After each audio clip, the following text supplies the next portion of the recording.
चलें स्टार्ट करें क्लास। बिस्मिल्लाहिर्रहमानिर्रहीम। एक मिनट। ठीक। चले, लास्ट क्लास में हम लोग ने अपने बेसिक कॉन्सेप्ट स्टार्ट किए थे इनकम टैक्स के हवाले से। तो उसके अंदर हमने सबसे पहले सर चार्जिंग सेक्शन को देखा था कि चार्जिंग सेक्शन क्या कहता है। थोड़ा सा आप लोग भी रिवीजन में बता दें मुझे क्या कहता है चार्जिंग सेक्शन। की जाएगा सामने ही वैसे स्क्रीन भी आपके कि on every person having income in the tax year. फिर हमने कुछ कॉन्सेप्ट देखे कि sir what is tax, what is income, what is person. Tax year का कॉन्सेप्ट हम आज देखेंगे। तो सबसे पहले हमने टैक्स का कॉन्सेप्ट देखा कि ऐसा टैक्स जो चैप्टर 2 में लगाया जाए इनकम टैक्स ऑर्डिनेंस में। दूसरी बात कि अगर कोई भी पेनल्टी होगी तो वो क्या होगी, आपकी टैक्स कहलाएगी। कोई भी पेनल्टी अगर आपके ऊपर इनकम टैक्स ऑर्डिनेंस में इम्पोज की जाएगी तो वो क्या कहलाएगी, आपकी टैक्स कहलाएगी। सर फिर हमने इनकम की डेफिनेशन को देखा कि इनकम की डेफिनेशन क्या कहती है। तो income includes any amount chargeable under that income tax ordinance, जो अमाउंट आपकी इनकम टैक्स में चार्ज की जाए। सर कोई भी अमाउंट जिसके ऊपर विद होल्डिंग टैक्स की डिडक्शन या कलेक्शन होती है वो भी आपकी क्या कहलाती है, इनकम कहलाती है। अच्छा, तीसरी बात, सर कोई भी अमाउंट ट्रीटेड की जा सकती है एज अ इनकम, क्या की जा सकती है, ट्रीटेड इनकम की जा सकती है। और लास्ट बात थी सर कोई एनी लॉस ऑफ इनकम, अगर आप कोई अपनी इनकम का लॉस कर रहे हैं किसी भी तरह से तो वो आपका लॉस है, एफबीआर का या इनकम टैक्स ऑर्डिनेंस का वो लॉस नहीं है, आपको टैक्स पे करना पड़ेगा गवर्नमेंट ऑफ पाकिस्तान को। ठीक है।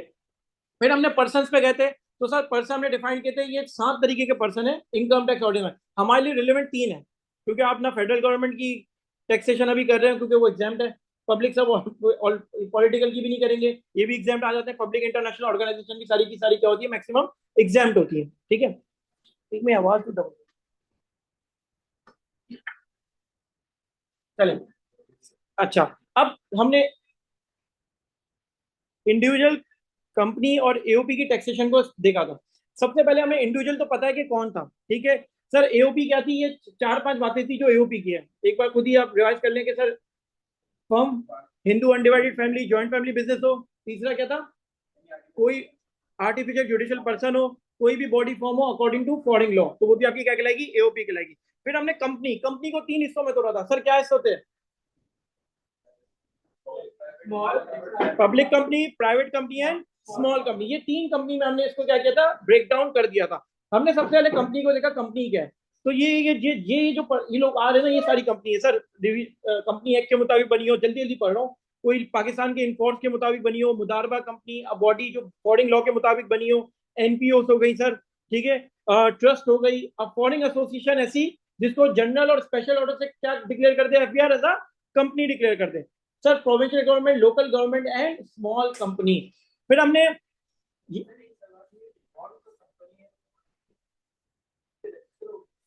सर देखिए, मैंने आपको कल भी कहा कि small company is a company, like जैसे कंपनी एक्ट से मैं कंपनी बना, मैं कंपनी हो गया, लेकिन मैं छोटी कंपनी हूँ। मतलब मेरी सर टर्नओवर 225 करोड़ से ऊपर का नहीं है, मेरे एम्प्लॉय 250 से ऊपर नहीं है, मेरी 50 मिलियन से ज्यादा की अनडिस्ट्रीब्यूटेड पेडो कैपिटल नहीं है। हालांकि मैं स्टॉक एक्सचेंज में रजिस्टर्ड भी हूँ या मैं प्राइवेट कंपनी हूँ।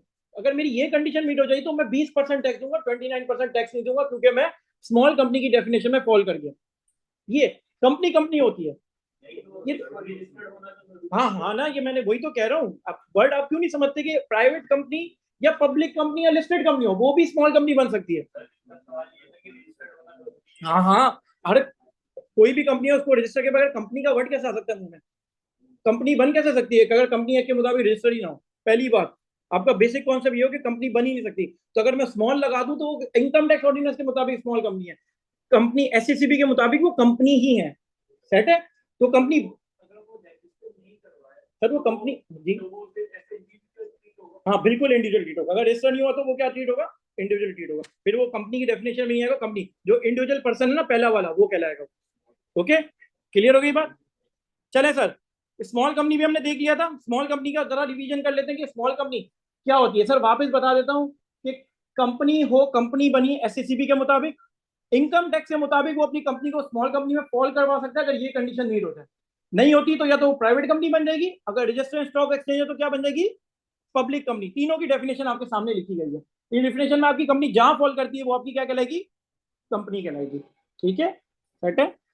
सर स्मॉल कंपनी के बारे में हमने क्या क्या पढ़ा था, paid up capital undistributed 50 million से ऊपर हो, सर 250 मिलियन से ऊपर कम कम का टर्नओवर हो। अच्छा एक क्लियर बात कर दूं, सर अगर किसी साल आपका एक बार भी 250 मिलियन से 300 मिलियन में भी टर्नओवर चला गया ना, आप स्मॉल कंपनी की डेफिनेशन से बाहर चले जाओगे, क्योंकि ये सारी कंडीशन मीट होना जरूरी है।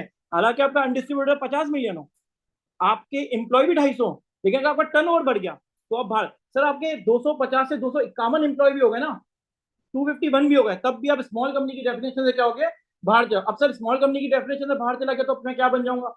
आप कंपनी तो हो एसएसबी के मुताबिक, तो सर या तो आप प्राइवेट कंपनी फॉल कर जाओगे, या अगर आप पब्लिक कंपनी वाली जो डेफिनेशन थी वो मीट कर गए तो पब्लिक कंपनी कहलाओगे। समझ आ रही है बात?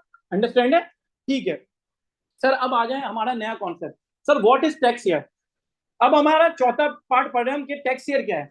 सर देखिए, 3 टाइप ऑफ टैक्स ईयर है हमारे यहाँ पे। नॉर्मल, यार ये आवाज क्यों आ रही है?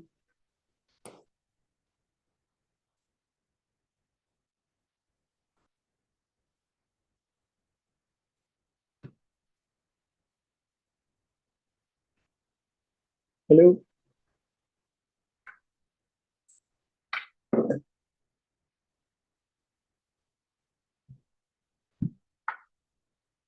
चले सर, भाई कहाँ से आ गए? अच्छा, 3 टैक्स ईयर है हमारे सर। एक है हमारा नॉर्मल टैक्स ईयर, एक है हमारा स्पेशल टैक्स ईयर, और एक है हमारा transitional tax year. 3 type of tax year पढ़ेंगे हम, नॉर्मल, स्पेशल और ट्रांजिशनल। अब आए सर, सबसे पहले normal tax year. What is normal tax year? Sir normal tax year is your financial year, is your financial year. Sir financial year, Pakistan का financial year क्या है जरा बताएं? July to June, great.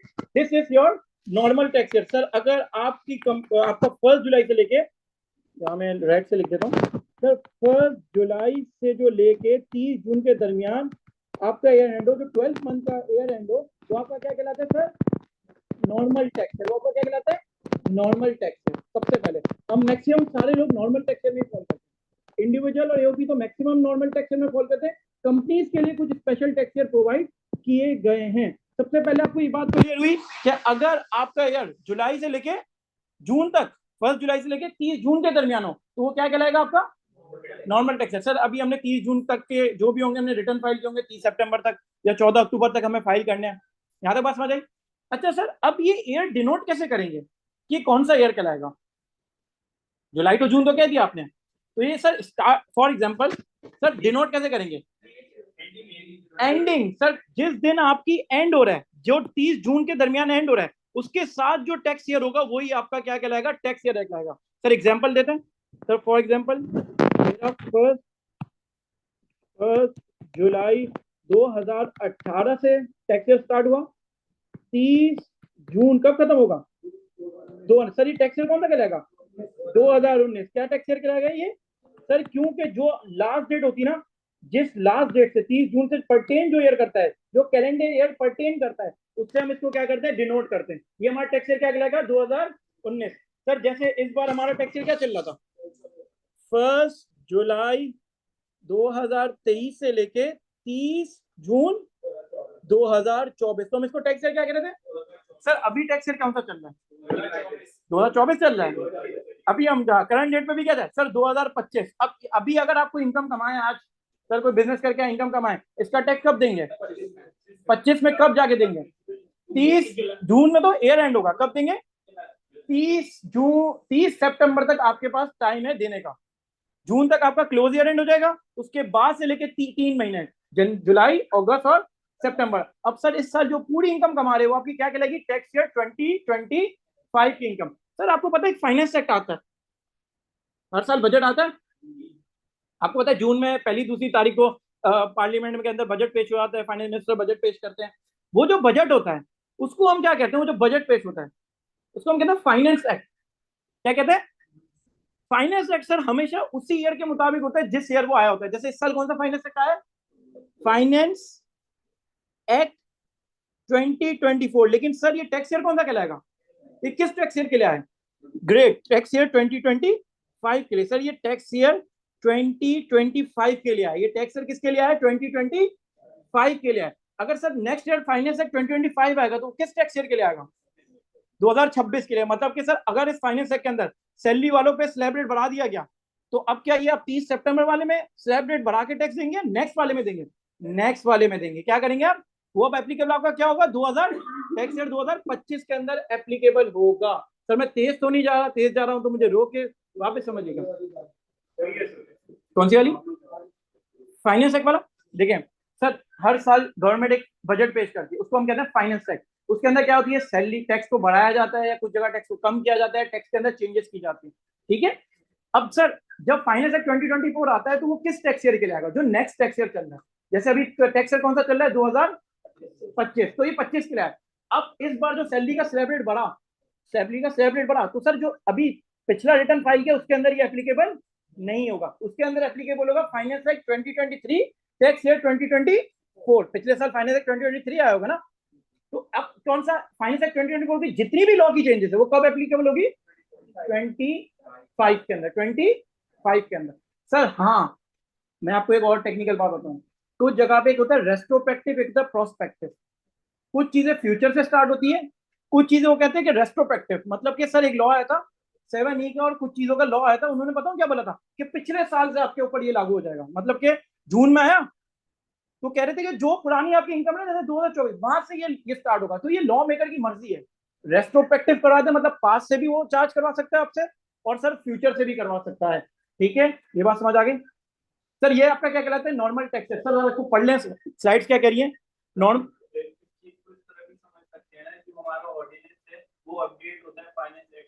Great, yes, बिल्कुल बिल्कुल सही, कोई नहीं है। ठीक है, चलो। Sir normal tax year is a period of 12 month. Sir July to June 12 month होता है, ending on 30 day of June. कब खत्म होता है? 30 जून पे। Normal tax year is donated by the calendar year in which the set date fall. Calendar year पे जो डेट फॉल करेगी उससे ये डोनेट किया जाएगा। मैंने आपको ये बात समझा दी। For example normal tax year end in 30 June 2018 which fall in calendar year 2018, therefore tax year 2018। Sir अब आ जाए स्पेशल टैक्स ईयर। सर कुछ भी नहीं कहूंगा, जो नॉर्मल टैक्स ईयर के अलावा कोई भी ईयर है ना वो आपका स्पेशल टैक्स ईयर है। जो नॉर्मल टैक्स ईयर के अलावा कोई भी टैक्स ईयर है वो आपका क्या है सर? सब स्पेशल टैक्स ईयर क्या क्या हो सकता है? फॉर एग्जांपल सर, सर 1 जनवरी से लेके 31 दिसंबर, सर 1 सितंबर से लेके 31 अगस्त। ठीक है सर, 1 दिसंबर से लेके कब होगा एंड? 30 नवंबर, 30 नवंबर को होगा ना सर। सर अगर 1 दिसंबर को स्टार्ट हुआ तो 30 नवंबर को होगा, 12 महीने, 30 नवंबर। ठीक है, तो सर ये जो भी आपके ईयर है ना ये क्या कहलाएंगे? Special tax year. क्या कहलाएंगे? सर अब स्पेशल टैक्स ईयर आपको ऐसे नहीं मिल सकता। अगर आज आप में से कोई भी अपना एनटीएन बनाया, रजिस्टर होगा, तो आप नॉर्मल टैक्स ईयर में होंगे, सारे के सारे क्या होंगे? इसके लिए आपको कमिश्नर के पास जाके एफबीआर में अप्लाई करना पड़ता है, change in tax year apply करना पड़ता है। अब सर ये बताएं, ये नॉर्मल टैक्स और स्पेशल टैक्स ईयर क्यों लाया गया? स्पेशल टैक्स ईयर का क्या फर्क है? मुल्क में तो कह दिया ना कि आप ये आपका हमारा फाइनेंशियल ईयर भी है ये। ठीक है, और ये तो ये स्पेशल टैक्स ईयर किन लोगों के लिए होगा? कौन फॉलो करेगा इनको? ग्रेट, बहुत अच्छी बात। सर ये फॉरेन कंपनीज होती है। आपको पता है पाकिस्तान के अंदर मैक्सिमम जो कंपनीज है फॉरेन होल्डिंग कंपनीज है। फॉरेन होल्डिंग समझे आप? कि बाहर की कंपनी ने आपकी कंपनी के क्या किए हैं? शेयर्स खरीदे हैं। अब सर जब एक कंपनी, बड़ी कंपनी छोटी कंपनी खरीदते हैं ना, तो एक रिक्वायरमेंट होती है आईएफआरएस। आईएफआरएस पता है? International federation of accounting standards. Accounting standards की बात हो, उसके अंदर एक कॉन्सोलिडेशन अकाउंट बनते हैं। एक तो मैंने अपने अकाउंट बनाए, एक मेरी पेरेंट कंपनी ने अकाउंट बनाए, एक मैंने अकाउंट बनाए, और फिर पेरेंट कंपनी को रिक्वायरमेंट है कि वो दोनों के अकाउंट, जितनी भी उसकी सब्सिडी, मतलब उसकी बच्चा कंपनी है, छोटी छोटी कंपनीज है, उन सब के अकाउंट मिला के अकाउंट बनाएगी। उसको हम कहते हैं कॉन्सोलिडेटेड अकाउंट। क्या कहते हैं उसको? सर ये अकाउंटिंग का एक कॉन्सेप्ट है, कॉन्सोलिडेशन अकाउंट। अब सर फॉर एग्जाम्पल एक कंपनी है, वो 1 जनवरी से लेकर 31 दिसंबर फॉल कर रही है यूएसए के अंदर, और पाकिस्तान में कंपनी को एक्वायर कर लेती है। अब उसको कॉन्सोलिडेशन बनानी है, तो वो यही चाहेगी ना यार पाकिस्तान की कंपनी भी मेरा वाला ईयर फॉलो करे, ताकि फाइनेंशियल ईयर साथ क्लोज करें, ऑडिट साथ हो, ऑडिटर है एक्सटर्नल ऑडिटर। आपको पता है सर, थोड़ी चलो मैं आपको चीजें बता दूं सर। जब भी कंपनी अकाउंट क्लोज करती है तो उसके बाद क्या होती है रिक्वायरमेंट? सबसे पहले एक्सटर्नल ऑडिटर आके खड़े हो जाते हैं। आपकी कंपनी के अकाउंट्स क्या होते हैं? ऑडिट होते हैं। क्या होते हैं आपके? सर हर लिस्टेड कंपनी को रिक्वायरमेंट है ऑडिट करने की, और प्राइवेट कंपनी को 3 मिलियन से ऊपर या कुछ रिक्वायरमेंट है कंपनी एक्ट के अंदर, जो 2017 है, उसके अंदर रिक्वायरमेंट है हर कंपनी को अपना क्या करवाना है? ऑडिट करवाना है, एक्सटर्नल ऑडिट करवाना है। अब क्या होता है सर? एक्सटर्नल ऑडिट स्टार्ट होता है। एक्सटर्नल ऑडिट स्टार्ट होने के बाद फिर आपकी अकाउंट्स फाइनल होते हैं। एक्सटर्नल ऑडिट कहता है हाँ भाई अकाउंट सही है, सारी चेंजेस वेंजेस करवा के, एडजस्टिंग एंट्रीज करवा के, सब करवा के ऑडिटर ने साइन कर दी। फिर वो सर बोर्ड ऑफ डायरेक्टर की मीटिंग में पेश किया जाता है, एनुअल जनरल मीटिंग की पेश की जाती है, एजीएम। क्या कहते हैं उसको? सर कंपनीज का आपने सुनते होंगे यार, ये मूविंग पिक के अंदर आज एनुअल जनरल मीटिंग है शेल की, आज यूनिलीवर की annual meeting, annual general meeting, उसके अंदर सारे शेयर होल्डर्स को बुलाया जाता है। कभी कंपनी के शेयर लिए हो तो आपको ईमेल आती होगी कि आज आपकी कंपनी की जिसके शेयर लिए हैं इसकी क्या है, एनुअल जनरल मीटिंग है। अच्छा, ये टैक्स के हवाले से बात नहीं कर रहा, मैं आपको नॉर्मली ये चीज समझा रहा हूँ। फिर एनुअल जनरल मीटिंग के बाद बोर्ड ऑफ डायरेक्टर्स को साइन करेंगे, बहस होगी अकाउंट पे, जो भी होगा उसके बाद फाइनल होगा और अकाउंट क्या होंगे, प्रिंट होंगे और अकाउंट पब्लिश होंगे। उसी अकाउंट की बेसिस पे सर इनकम टैक्स का रिटर्न फाइल किया जाता है।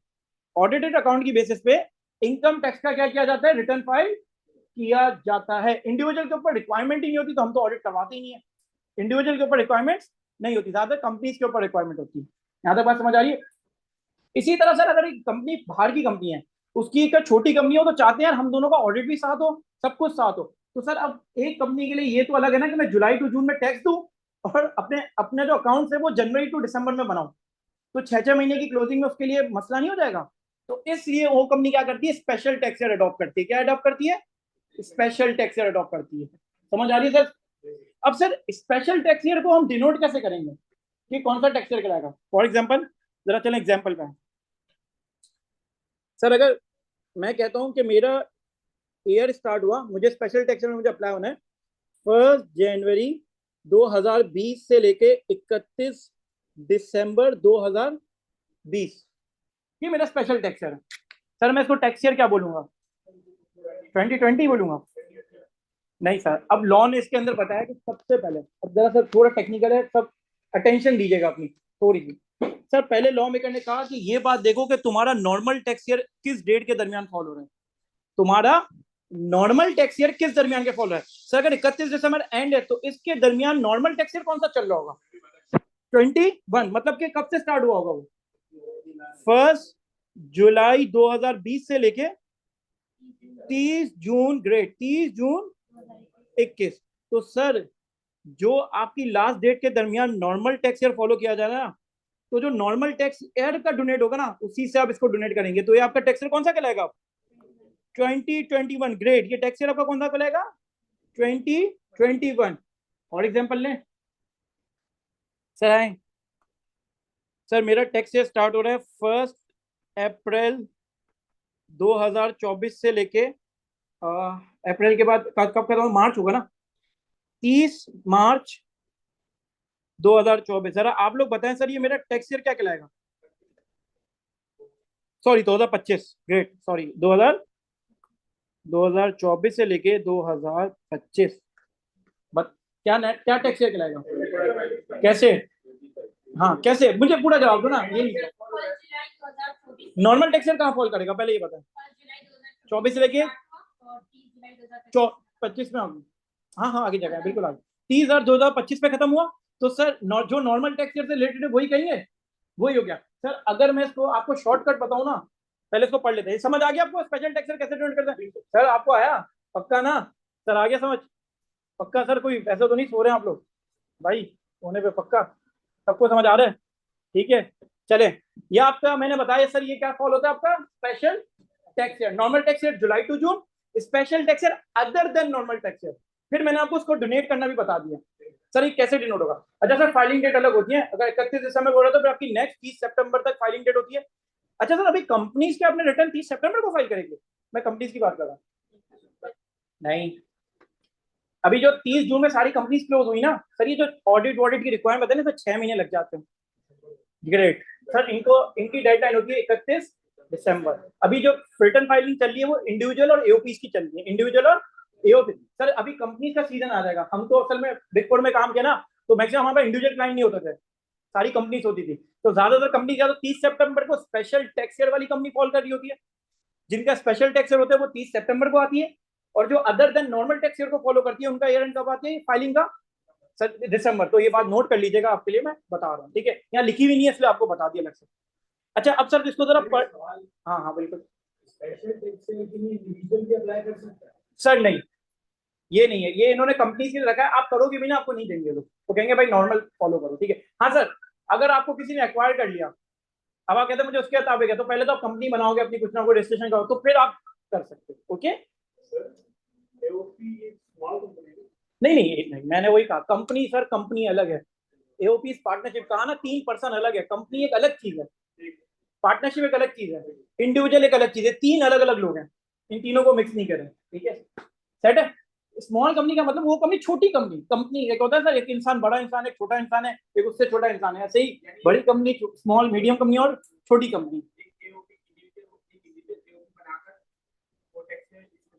आ सकता है, एओबी भी आ सकता है, ठीक है। अच्छा अब मैं पढ़ूं सर, जरा ये पढ़ लें क्या है special tax year is a period of, special tax year is a period of 12 month different from normal tax year. आसान बात। Special tax year is donated by the calendar year relevant to normal tax year. किससे relevant होता? Normal tax, in which the closing date of the special tax year fall. समझा दिया मैंने example है sir, ये example है, read करने खुद एक बार। ये मैंने आपको 2-3 एग्जाम्पल वैसे करवा चुका हूँ। वैसे हैंडआउट मैंने ग्रुप पे दिए, आप लोग लेके नहीं बैठते, सामने स्क्रीन ही लेके बैठते हैं सारे। लेके ग्रेट, जो कोने में है वहां लेके बैठे हैं भाई, आप लोग को ऐसा दिख भी नहीं हो रहा हूँ, नहीं दिख रहा ना वैसे, सही है सर। क्लियर हो जाए तो हम चलें सर, अब इसका शॉर्टकट। अच्छा सर, अब हो गया ट्रांजिशनल टैक्स ईयर। क्या टैक्स ईयर हो गया? अब देखिए सर, अब आ जाए वापस एग्जाम्पल से देखते हैं, एग्जाम्पल से देखते हैं। फॉर एग्जाम्पल मैं एक कंपनी हूँ,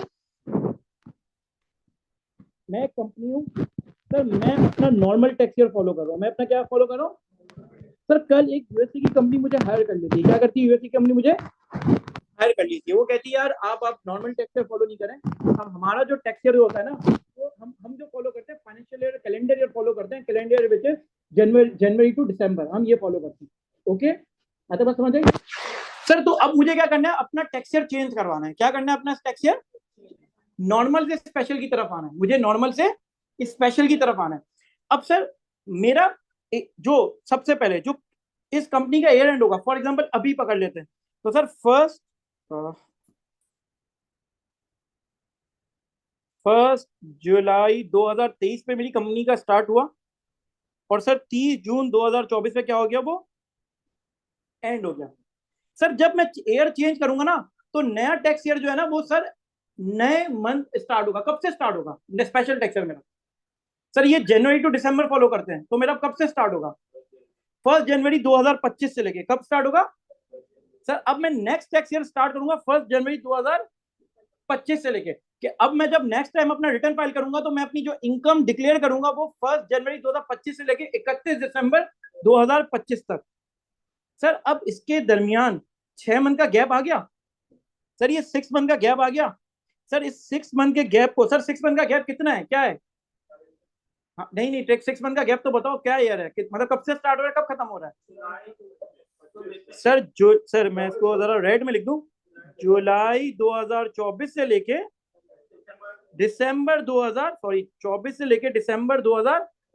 सर ये 6 महीने भी तो मैंने इनकम कमाई होगी, कंपनी ने बिजनेस किया होगा, सब कुछ किया होगा। स्पेशल टैक्स ईयर तो 1 जनवरी 2025 से फॉलो करूंगा, लेकिन इस दरमियान भी तो बिजनेस तो थोड़ी रुक गया होगा कि नहीं यार नया टैक्स ईयर होगा, 6 महीने धंधा बंद, ऐसा तो नहीं होगा ना। तो सर इस पीरियड को हम कहते हैं ट्रांजिशनल टैक्स ईयर। ट्रांजिशन करना, एक जगह से दूसरी जगह जाना, तो इसको हम क्या कहते हैं? सर हमें पहले, सबसे पहले 6 महीने के जो भी आपकी इनकम होगी, जो भी कुछ होगा, उसका रिटर्न फाइल करना पड़ेगा।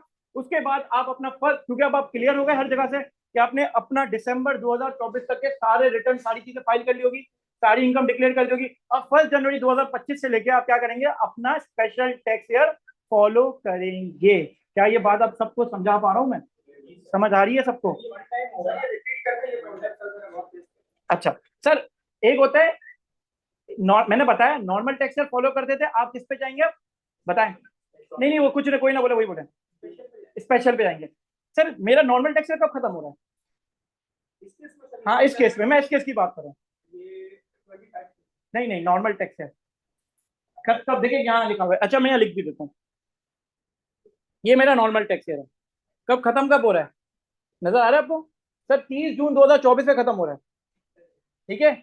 स्पेशल टैक्स ईयर मेरा कब से स्टार्ट होगा? 1 जनवरी 2025 से। 30 जून पे मेरा नॉर्मल खत्म हो गया, 1 जनवरी 2025 से मेरा क्या होगा, स्पेशल टैक्स ईयर स्टार्ट होगा। समझ आई यहाँ तक बात? सर इस दरमियान भी तो मैंने इनकम कमाई होगी, एक गैप आ गया। अब वो गैप क्या है सर? जुलाई 2024 से लेके दिसंबर 2024, क्योंकि नया टैक्स ईयर तो 1 जनवरी 2025 से स्टार्ट होगा। समझ आई बात? समझ आई पहले? सर मैं कह रहा हूं कि मेरा नॉर्मल टैक्स ईयर, अगर स्पेशल टैक्स ईयर जाऊंगा ना, तो जो मेरा पहला दिन होगा ना स्पेशल टैक्स ईयर का, और आखिरी दिन होगा, तो मैं जो पहला दिन होगा उस पहले दिन से स्टार्ट करूंगा। तो मैं कहता हूँ मेरा पहला दिन 1 जनवरी 2025 है, तो मैं 2025 से स्पेशल टैक्स स्टार्ट करूंगा, और नॉर्मल टैक्स ईयर मेरा कब एंड हो गया? 30 जून को। तो सर इसके दरमियान एक पीरियड है, इसके दरमियान भी मैंने इनकम कमाई होगी, जुलाई अगस्त सितंबर अक्टूबर नवंबर दिसंबर में इनकम कमाई होगी, तो 1 जनवरी से तो मैं स्पेशल टैक्स फॉलो करूंगा। तो सर इस दरमियान को हम कहते हैं ट्रांजिशनल टैक्स। इस दरमियान को क्या, ट्रांजिशन किया ना मैंने, नॉर्मल से स्पेशल। सर ऐसे भी तो हो सकता है, मेरा स्पेशल टैक्स ईयर स्टार्ट हो रहा हो 1 सितंबर 2024 से, तो अब मेरा ट्रांजिशनल टैक्स ईयर क्या है?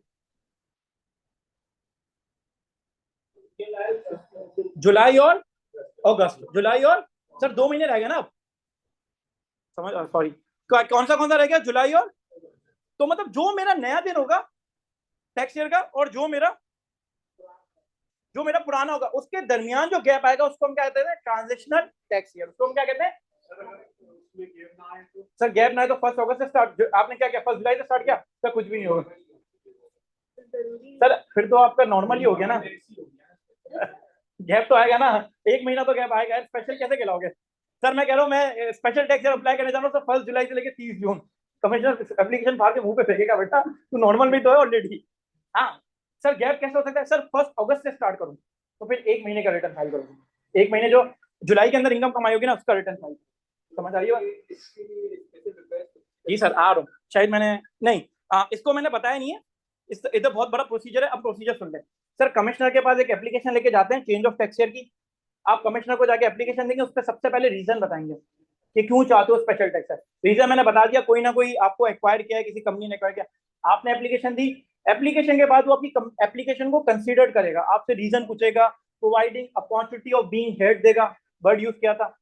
उसके बाद आपकी सारी चीजें सेट हो गई, वो क्या करेगा, आपकी एप्लीकेशन या तो ग्रांट कर देगा, रिजेक्ट कर देगा, या तो ग्रांट कर देगा या रिजेक्ट कर देगा। अगर सर ग्रांट हो गई तो मजे, कोई मसला नहीं है, खुशी खुशी घर आ जाओ, मिठाई खा के, उनको भी खिला दो, आप भी खा लो। सर रिजेक्ट कर दी एप्लीकेशन, क्या कर दी, तो सर इसके लिए आप बोर्ड के पास जा सकते हो रिव्यू के लिए, जैसे कहते हैं ना सुप्रीम कोर्ट के डिसीजन के ऊपर सर क्या होता है, रिव्यू पिटिशन फाइल होती है, इसी तरह यहाँ पे एफबीआर के बाद बोर्ड के ऊपर रिव्यू फाइल कर सकते हो। क्या फाइल कर सकते हो सर, रिव्यू। सर इसके अंदर एफबीआर का डिसीजन इज फाइनल, एफबीआर कौन है, चेयरमैन, जो बोर्ड फैसला करेगा। सर चेयरमैन की कमेटी होती है, बोर्ड के मेंबर्स होते हैं, उसका डिसीजन यहाँ पे क्या होगा, फाइनल होगा। ये प्रोसीजर है, सेट है।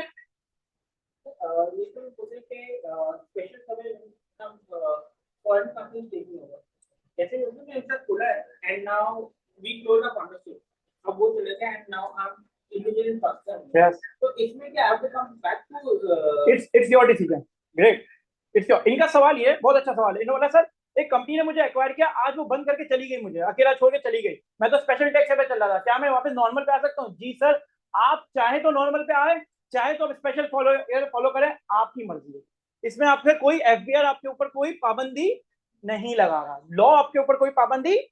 सर कुछ जगहों पे स्पेशल के लिए पाबंदी लगाई गई है, मैं आपको बताऊं, बैंकिंग कंपनी, इंश्योरेंस कंपनी, इनको लॉ में करने कह दिया आपको जनवरी टू दिसंबर फॉलो करना है।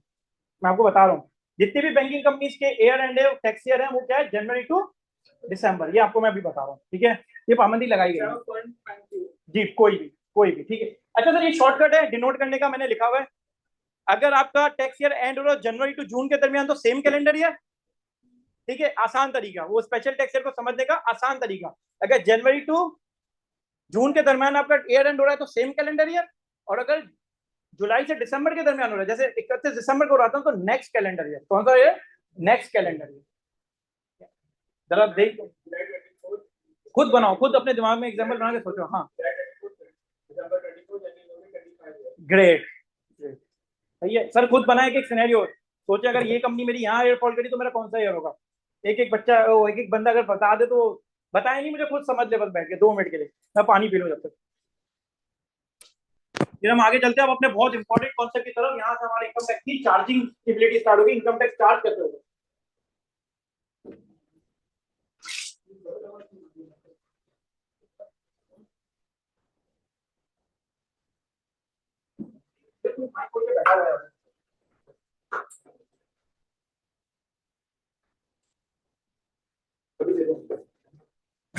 हेलो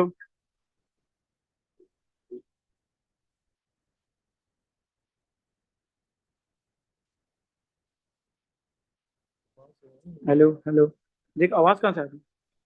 लैपटॉप से आ रही ना।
हेलो हेलो, सेट है।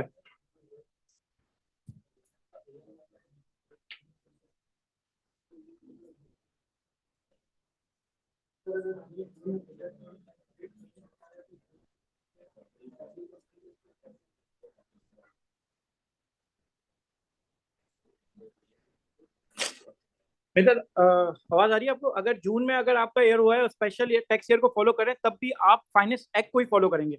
तो आपके स्पेशल टैक्स ईयर के दरमियान जो 50-50% होगा, अगर 50% फाइनेंस एक्ट फॉलो होगा तो 50% next finance act year follow होगा। वो आपको अपना 50-50% डिसाइड करना पड़ेगा, ठीक है?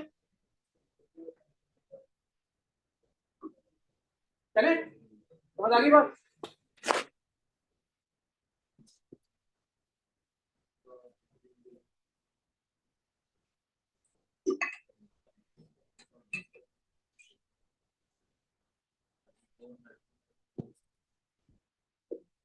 अच्छा, अब हमने अपने बेसिक कॉन्सेप्ट में सर चार्जिंग सेक्शन को अब समझ लिया है। अब हमने क्या किया है, चार्जिंग सेक्शन अब हमें समझ आ गया क्या है।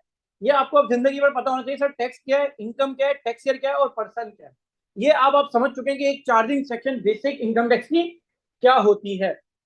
अब आए sir residential status of a person, क्या कह रहा हूं मैं सर? अब देखिए पाकिस्तान के अंदर ना, पाकिस्तान की बात कर रहा हूँ, पाकिस्तान के अंदर टैक्स की चार्जेबिलिटी कैसे होगी कि मैं आपकी कौन सी इनकम को टैक्सेबल करूं, कौन सी इनकम को टैक्सेबल ना करूं। तो सर देखिए, सबसे पहले हमें इनकम इनकम को डिटरमाइन करने के लिए मेरी कौन सी इनकम टैक्स होगी, कौन, उसके लिए हमें जानना जरूरी है रेजिडेंशियल स्टेटस। क्या जानना जरूरी है? आइदर यू आर रेजिडेंशियल और non residential, either you are residential और non residential. Residential status, sir residential status का ताल्लुक सिटीजन से बिल्कुल भी नहीं है। रेजिडेंशियल स्टेटस का ताल्लुक सिटीजन से बिल्कुल भी नहीं है। मैं आगे जाके बताऊंगा कि एक बंदा रेजिडेंट कैसे बनता है, एक बंदा नॉन रेजिडेंट कैसे बनता है। इसका मतलब ये नहीं हो जरूरी हो कि पाकिस्तान का शहरी हो, ठीक है? नंबर वन, अगर सर, अगर एक बंदा, अभी मैं बता रहा हूँ क्या आगे सर सवाल है। हाँ हाँ सर, वही बात है, सब समझाऊंगा, ठीक है आगे। सर सबसे पहली बात, अगर एक बंदा सर क्या है, रेजिडेंट पर्सन है, क्या है?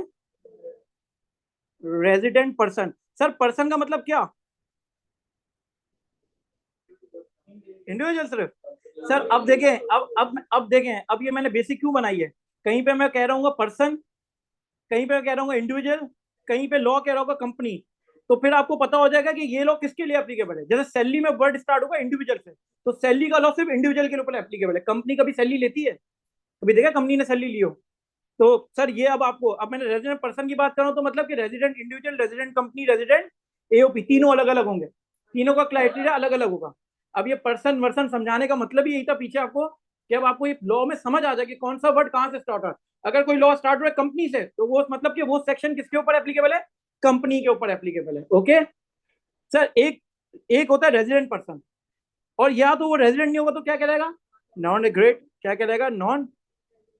सर अगर एक रेजिडेंट पर्सन है ना, एक रेजिडेंट पर्सन है, तो उसकी उसकी पाकिस्तान सोर्स इनकम, सर क्या कह रहा हूं मैं?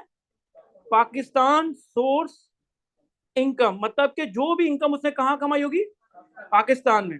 और सर उसकी फॉरेन, सॉरी, और उसकी foreign source income, Pakistan source income and foreign source income. Sir ये दोनों क्या है, ये दोनों क्या है सर, ये दोनों टैक्सेबल है, ये दोनों क्या है, टैक्सेबल है। अगर एक बंदा पाकिस्तान के अंदर रेजिडेंट पर्सन है, वो रेजिडेंट कंपनी हो, इंडिविजुअल हो, रेजिडेंट एओपी हो, उसकी पाकिस्तान के अंदर पाकिस्तान सोर्स इनकम, ठीक है, फॉरेन सोर्स इनकम, दोनों टैक्सेबल है। अभी थोड़ी देर में बताऊंगा कि एक इनकम पाकिस्तान सोर्स इनकम कैसे बनती है, एक इनकम फॉरेन सोर्स इनकम कैसे बनती है। लेकिन हमें उसको जानने के लिए सबसे पहले क्या डिटरमाइन करना है, उसका क्या स्टाफ डिटरमाइन करना है, रेजिडेंशियल स्टेटस। सर कल आपसे कोई पूछे यार मैं पाकिस्तान में टैक्स होगा, तो सबसे पहले तुम क्या सवाल करोगे उससे, what is your as a consultant, अच्छे टैक्स पेयर, मतलब एक बेहतरीन कंसल्टेंट की तरह क्या सवाल करोगे, what is your residential status, what is your, ऐसे नहीं हाँ लाओ टैक्स लाओ तुम्हारा इनकम भर दूं मैं भी, नहीं ऐसे रिटर्न फाइल नहीं करने। What is your residential status, either you in resident in Pakistan and, तो अब आपको पता चलेगा हाँ इसकी पाकिस्तान सोर्स इनकम के बारे में भी मैं पूछूंगा, इसकी फॉरेन सोर्स इनकम के बारे में पूछूंगा। और सर अगर एक बंदा सिर्फ नॉन रेजिडेंट है, क्या है, तो उसकी सर कौन सी इनकम टैक्सेबल होगी, सिर्फ, ग्रेट सर, इसकी सिर्फ, ये तो आप बहुत अच्छा समझ गए, उसकी सिर्फ पाकिस्तान सोर्स ही टैक्सेबल होगी। क्या होगी, पाकिस्तान सोर्स इनकम ही। सर अगर एक नॉन रेजिडेंट की फॉरेन सोर्स इनकम है, एक नॉन रेजिडेंट की फॉरेन सोर्स इनकम है, उसका क्या होगा, सर ये आउट ऑफ स्कोप, ये आपका इनकम टैक्स ऑर्डिनेंस उसके ऊपर एप्लीकेबल ही नहीं होता। सर मैं दुबई में रहता हूँ और मैं दुबई में इनकम कमाता हूँ, मेरी दुबई में, मैं नॉन रेजिडेंट हूँ और मेरी इनकम दुबई भी कौन सी है, फॉरेन सोर्स इनकम है। सर पाकिस्तान का कानून मुझसे सवाल कर सकता है, तो अब सवाल ही नहीं कर सकता, पाकिस्तान का कानून दुबई के अंदर एप्लीकेबल है ही नहीं, इट्स आउट ऑफ स्कोप। इसको ये नहीं कहेंगे टैक्सेबल नॉन टैक्सेबल, इसको क्या कहेंगे, इसको ना आप एग्जाम कह सकते हैं ना जीरो रेटेड कह सकते हैं, इसको कहेंगे आउट ऑफ स्कोप, हमारे स्कोप से ही बाहर है। ठीक है सर, ये बहुत क्राइटेरिया है। वापस सर, सबसे पहले हमें क्या जानना जरूरी है किसी किसी की बारे में, किसी की इनकम को डिटरमाइन करने के लिए, सब बोले सर क्या, रेजिडेंशियल स्टेटस, क्या, अगर वो रेजिडेंट बन गया, अभी कैसे बनेगा हमें नहीं पता, देखेंगे आगे जाके, अगर वो रेजिडेंट बन गया, मैं सवाल लेता हूँ, तो कौन कौन सी इनकम टैक्सेबल है, सर सबको याद होना चाहिए, पाकिस्तान सोर्स इनकम है, और अगर वो नॉन रेजिडेंट है तो पाकिस्तान सोर्स इनकम। अब सर हमें ये जानना है, अब हमें ये जानना है कि सर ये रेजिडेंट और नॉन रेजिडेंट कौन है, ये पाकिस्तान सोर्स इनकम क्या होती है, और ये अब इसमें से भी कुछ टेक्निकल चीजें आगे उठा के सवाल आ रही है ना, तो कह रहा तो रहा हूँ टैक्स नहीं, मैं कह रहा हूँ मेरा क्या, मैं दुबई में हूँ, तो मैं अब अच्छा, अब ये अभी आपको ये नहीं पता कि रेजिडेंट बनता कैसा है, अगर मैं पूरे साल दुबई के अंदर हूँ, फॉरेन सोर्स है, तो सपोज करें आपको दुबई से आ रही है, कोई भी कंट्री से आ रही है, वो उस कंट्री के हिसाब से इनकम जनरेट कर रहा है, तो आपके यहाँ तो पाकिस्तान का लॉ है उस कंट्री पे एप्लीकेबल नहीं है, बिल्कुल, तो आप रेजिडेंट होते हुए भी उस कंट्री में कैसे फॉरेन सोर्स, सर देखें, आप, मैं अभी पाकिस्तान की बात कर रहा हूँ, अगर पाकिस्तान में आप रेजिडेंट हैं, पहला सवाल आपका क्लियर, आप दुबई से इनकम कमा रहे हैं, सर ये आपकी क्या कहलाएगी, तो पाकिस्तान के अंदर आपको पाकिस्तान की इनकम पे भी टैक्स देना पड़ेगा, और सर दुबई की इनकम पे भी टैक्स देना पड़ेगा। अब आपका सवाल ये कि सर दुबई की इनकम में मैं क्यों टैक्स दूं, ठीक है इसके बारे में बताता हूँ, लेकिन आपको देना पड़ेगा। इसके अंदर होती है डबल टैक्स ट्रीटी, जो इनकम टैक्स ऑर्डिनेंस को ओवरराइड कर जाती है। ये थोड़ा टेक्निकल कॉन्सेप्ट है, मैं थोड़ी देर में आ रहा था। तो कहते हैं दो मुल्कों के दरमियान एक डबल टैक्स ट्रीटी का कानून होता है। क्या होता है, टैक्स ट्रीटी, हर मुल्क का एक टैक्स ट्रीटी का कानून होता है। आपने बिल्कुल सही सवाल किया, सर पाकिस्तान में भी टैक्स होगी, और अगर मैं यूएसए से कमाऊं तो यूएसए वाला भी तो मुझसे टैक्स लेगा, मेरी एक इनकम डबल टैक्स नहीं हो गई, एक इनकम डबल टैक्स नहीं, रिफंड नहीं होती, इसके दरमियान ट्रीटी होती है। या तो अमेरिका वाला और पाकिस्तान वाले ट्रीटी साइन करेंगे कि अगर तुम्हारे मुल्क से कोई सैलरी कमाएगा तो हम एग्जाम कर देंगे, हमारे मुल्क से तुम्हारे मुल्क कोई सैलरी कमाएगा तो हम एग्जाम कर देंगे। ये ट्रीटी के अंदर बात लिखी होती है। ये किसको ओवरराइड कर जाती है, आपके इनकम टैक्स ऑर्डिनेंस को ओवरराइड कर जाता है। ये एक वाइड सेक्शन है डबल टैक्स ट्रीटी, जो आपके इनकम टैक्स ऑर्डिनेंस को भी क्या कर देता है, ओवरराइड कर जाता है। ये मैं थोड़ा सा आगे जाके आपको बताना होगा, ठीक है सर, यहाँ तक बात समझ आई कि अगर मैं पाकिस्तान में हूं तो मुझे अपनी दुबई की इनकम पे भी टैक्स देना है, और पाकिस्तान की भी इनकम के ऊपर क्या देना है, टैक्स देना है।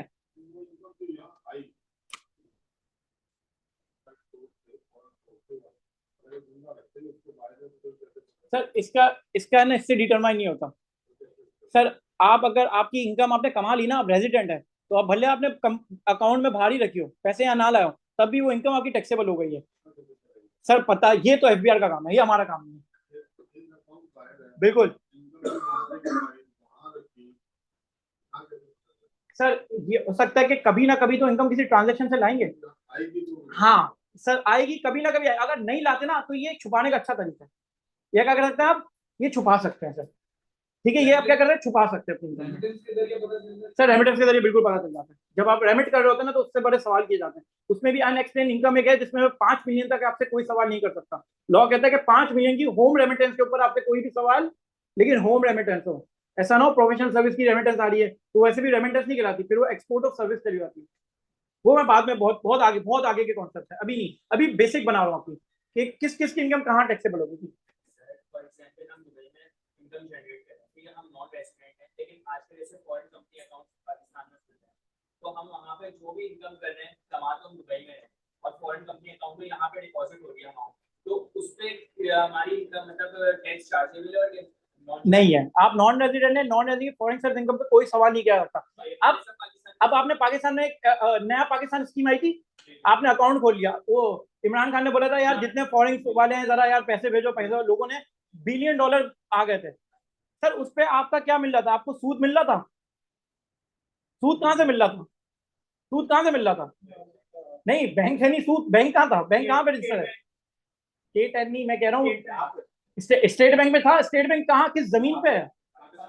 पाकिस्तान से सूद मिला। सर नॉन रेजिडेंट की पाकिस्तान सोर्स इनकम बन गई वो, अब उसके ऊपर टैक्स है। मैं फॉरेन आपकी दुबई की इनकम का आपको कोई सवाल ही नहीं कर सकता आपको। सर नहीं है ना, वो एग्जाम्प्ट है। वो एक बात बता रहे, वो ये पूछ रहे हैं कि वो मुस्लिम इनकम का क्या होगा, मैं उनको जवाब दे रहा हूँ। ये यही आ गया कि वो एग्जाम्प्ट है, उसको उनको इसलिए एग्जाम किया गया कि उनको एक तो बोला गया कि तुम मुल्क से तो इकोनॉमी को जनरेट करने के लिए रेमिटेंस देना, फिर उनको भी इनकम पे वो एग्जाम्प्ट है। लेकिन मैंने कल भी एक बात की थी, पहले इनकम टैक्सेबल होगी, ये टैक्सेबल कर रहा है आपकी इनकम। नॉन रेजिडेंट की सारी पाकिस्तान सोर्स इनकम क्या होगी? सर मैं दुबई में रहता हूँ, अभी मैं नहीं जा रहा, ये आगे एग्जाम्पल दूंगा।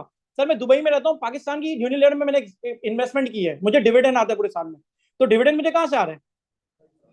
सर यूनिलीवर से पाकिस्तान कंपनी, डिविडेंड मुझे पाकिस्तानी कंपनी है, तो मेरी मैं नॉन रेजिडेंट हूँ और मेरी कौन सी इनकम है वो? तो सर नॉन रेजिडेंट की पाकिस्तान सोर्स इनकम क्या है, पाकिस्तान के अंदर टैक्सेबल है। तो जब भी वो डिविडेंड देंगे क्या करेंगे, वो टैक्स काट के देंगे। अनटिल अनलेस पाकिस्तान और दुबई के दरमियान एक टैक्स ट्रीटी मौजूद हो। क्योंकि जब वो मेरी इनकम दुबई में भी आएगी, फॉर एग्जाम्पल अभी तो दुबई में इंडिविजुअल पे टैक्स नहीं है, तो मैं दुबई को हटा देता हूँ। मैं दुबई को हटा के यूके रख देता हूँ। मैं दुबई को हटा के, क्योंकि दुबई के अंदर अभी पर्सनल टैक्स नहीं है, कॉर्पोरेट टैक्स है, मैं यूके रख देता हूँ। तो सर यूके भी तो मेरी टैक्स करेगा, यूके के अंदर भी तो ऐसा कानून होगा कि भाई तेरी फॉरेन सोर्स इनकम मतलब पाकिस्तान की इनकम उनके लिए फॉरेन सोर्स इनकम होगी। तो फिर अब सर मेरी एक डिविडेंड पे दो टैक्स, पाकिस्तान में भी टैक्स, यूके में टैक्स, इन दोनों के दरमियान डबल टैक्स ट्रीटी होगी। वो क्या करेंगे, जैसे 15% टैक्स है ना डिविडेंड के ऊपर, तो ये होगा कि 7.5% पाकिस्तान ले लेगा, 7.5% यूके लेगा। इस तरह डबल टैक्स ट्रीटी बनती है। सर हमारी कितनी 40 कंट्रीज के साथ डबल टैक्स ट्रीटी साइन है। आपको एफबीआर की वेबसाइट पे ये ट्रीटीज भी मिल जाएगी। ठीक है, हम ट्रीटी हमारा कोर्स का पार्ट नहीं है ना, हम पढ़ते हैं जब हमें जरूरत होती है तब हम पढ़ते हैं, जब कोई इंटरनेशनल कंपनीज को हम एडवाइजरीज दे रहे होते हैं। ठीक है, क्योंकि वही क्या कर रही होती है, अपना पैसा रिमिट कर रही होती है। पाकिस्तान के अंदर ऐसा शेयर होल्डर पैसे लगाते हैं, या तो शेयर को डिस्पोज करते हैं, कैपिटल गेन कमाते हैं और पैसा बाहर ले जाते हैं, या तो क्या करते हैं डिविडेंड की सूरत में पैसा बाहर ले जाते हैं। तब हम क्या करते हैं, उनकी ये ट्रीटी को चेक कर रहे होते हैं। पाकिस्तान के अंदर डिविडेंड का रेट 15% है, कितना परसेंट है? लेकिन अगर जैसे यूके के साथ या स्विट्जरलैंड के साथ, तो क्या है 7.5 यहाँ पे दे दो, 7.5 वहां पे दे दो, तो एक ही इनकम पे पूरा 15 नहीं लगा, आधा यहाँ टैक्स दे दिया, आधा वहां पे टैक्स दे दिया। समझ आई सर बात? डबल टैक्स सीडी भी समझा दिया मैंने आपको। ठीक है, सेट है। सबसे इंपॉर्टेंट चीज है ये समझना भी आपके लिए, इसमें कोई कंफ्यूजन है मुझसे बिल्कुल करें। मैं एक मिनट ऑनलाइन वाले भी सवाल देख लूँ, नहीं है कोई? ठीक है, किसके अंदर? ग्रेट सर, अभी जाके थोड़ी देर में कंप्यूटेशन ऑफ टैक्स लाइबिलिटी बताऊंगा। टोटल इनकम कुछ अमाउंट लेस करेंगे तो हम टैक्सेबल इनकम की तरफ पहुंचेंगे। कैसे पहुंचेंगे, लॉ से ही बताऊंगा और कैलकुलेशन से बताऊंगा आगे जाके।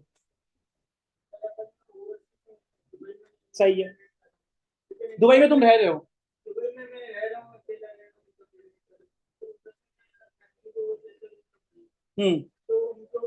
नहीं, वो आपकी कहलाती है फॉरेन रेमिटेंस। क्या कहलाएगी? सर फॉरेन रेमिटेंस टैक्सेबल नहीं है, वो आप सिर्फ वेल्थ में शो करोगे डायरेक्ट। मैं आगे जाके जब रिटर्न फाइल कराऊंगा ना, तो डायरेक्टली वेल्थ के अंदर शो करोगे, वेल्थ के अंदर फॉरेन रेमिटेंस का ऑप्शन आता है। होम रेमिटेंस फॉरेन रेमिटेंस आपकी टैक्सेबल नहीं है, लेकिन होम रेमिटेंस बोल रहा हूँ मैं, और वो भी रिश्तेदार ने दी हो, तुम अपने सगे मतलब बेट वही हो गए ना, हाँ कोई मसला नहीं है, तो तुम्हारे घर वालों को दे रहे हो ना। और सर किसी का सवाल?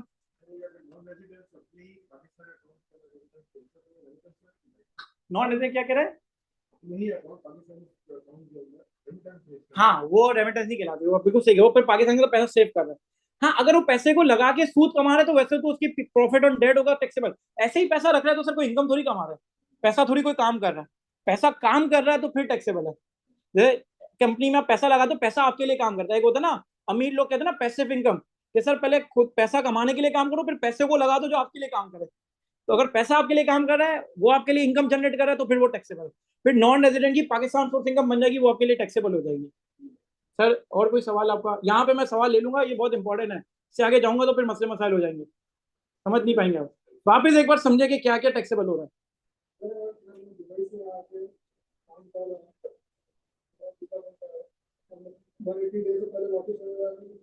नहीं, नहीं होगा वो मैं अभी अभी, अभी जा रहा हूँ, मैं अभी जा रहा हूँ, आप थोड़ा सब्र रखिए। यहाँ तक क्लियर है? डन? Everyone clear? कैसे डिटरमाइन करेंगे इनकम को? क्या देखेंगे सबसे पहले? अगर बंदा नॉन रेजिडेंट तो क्या होगा?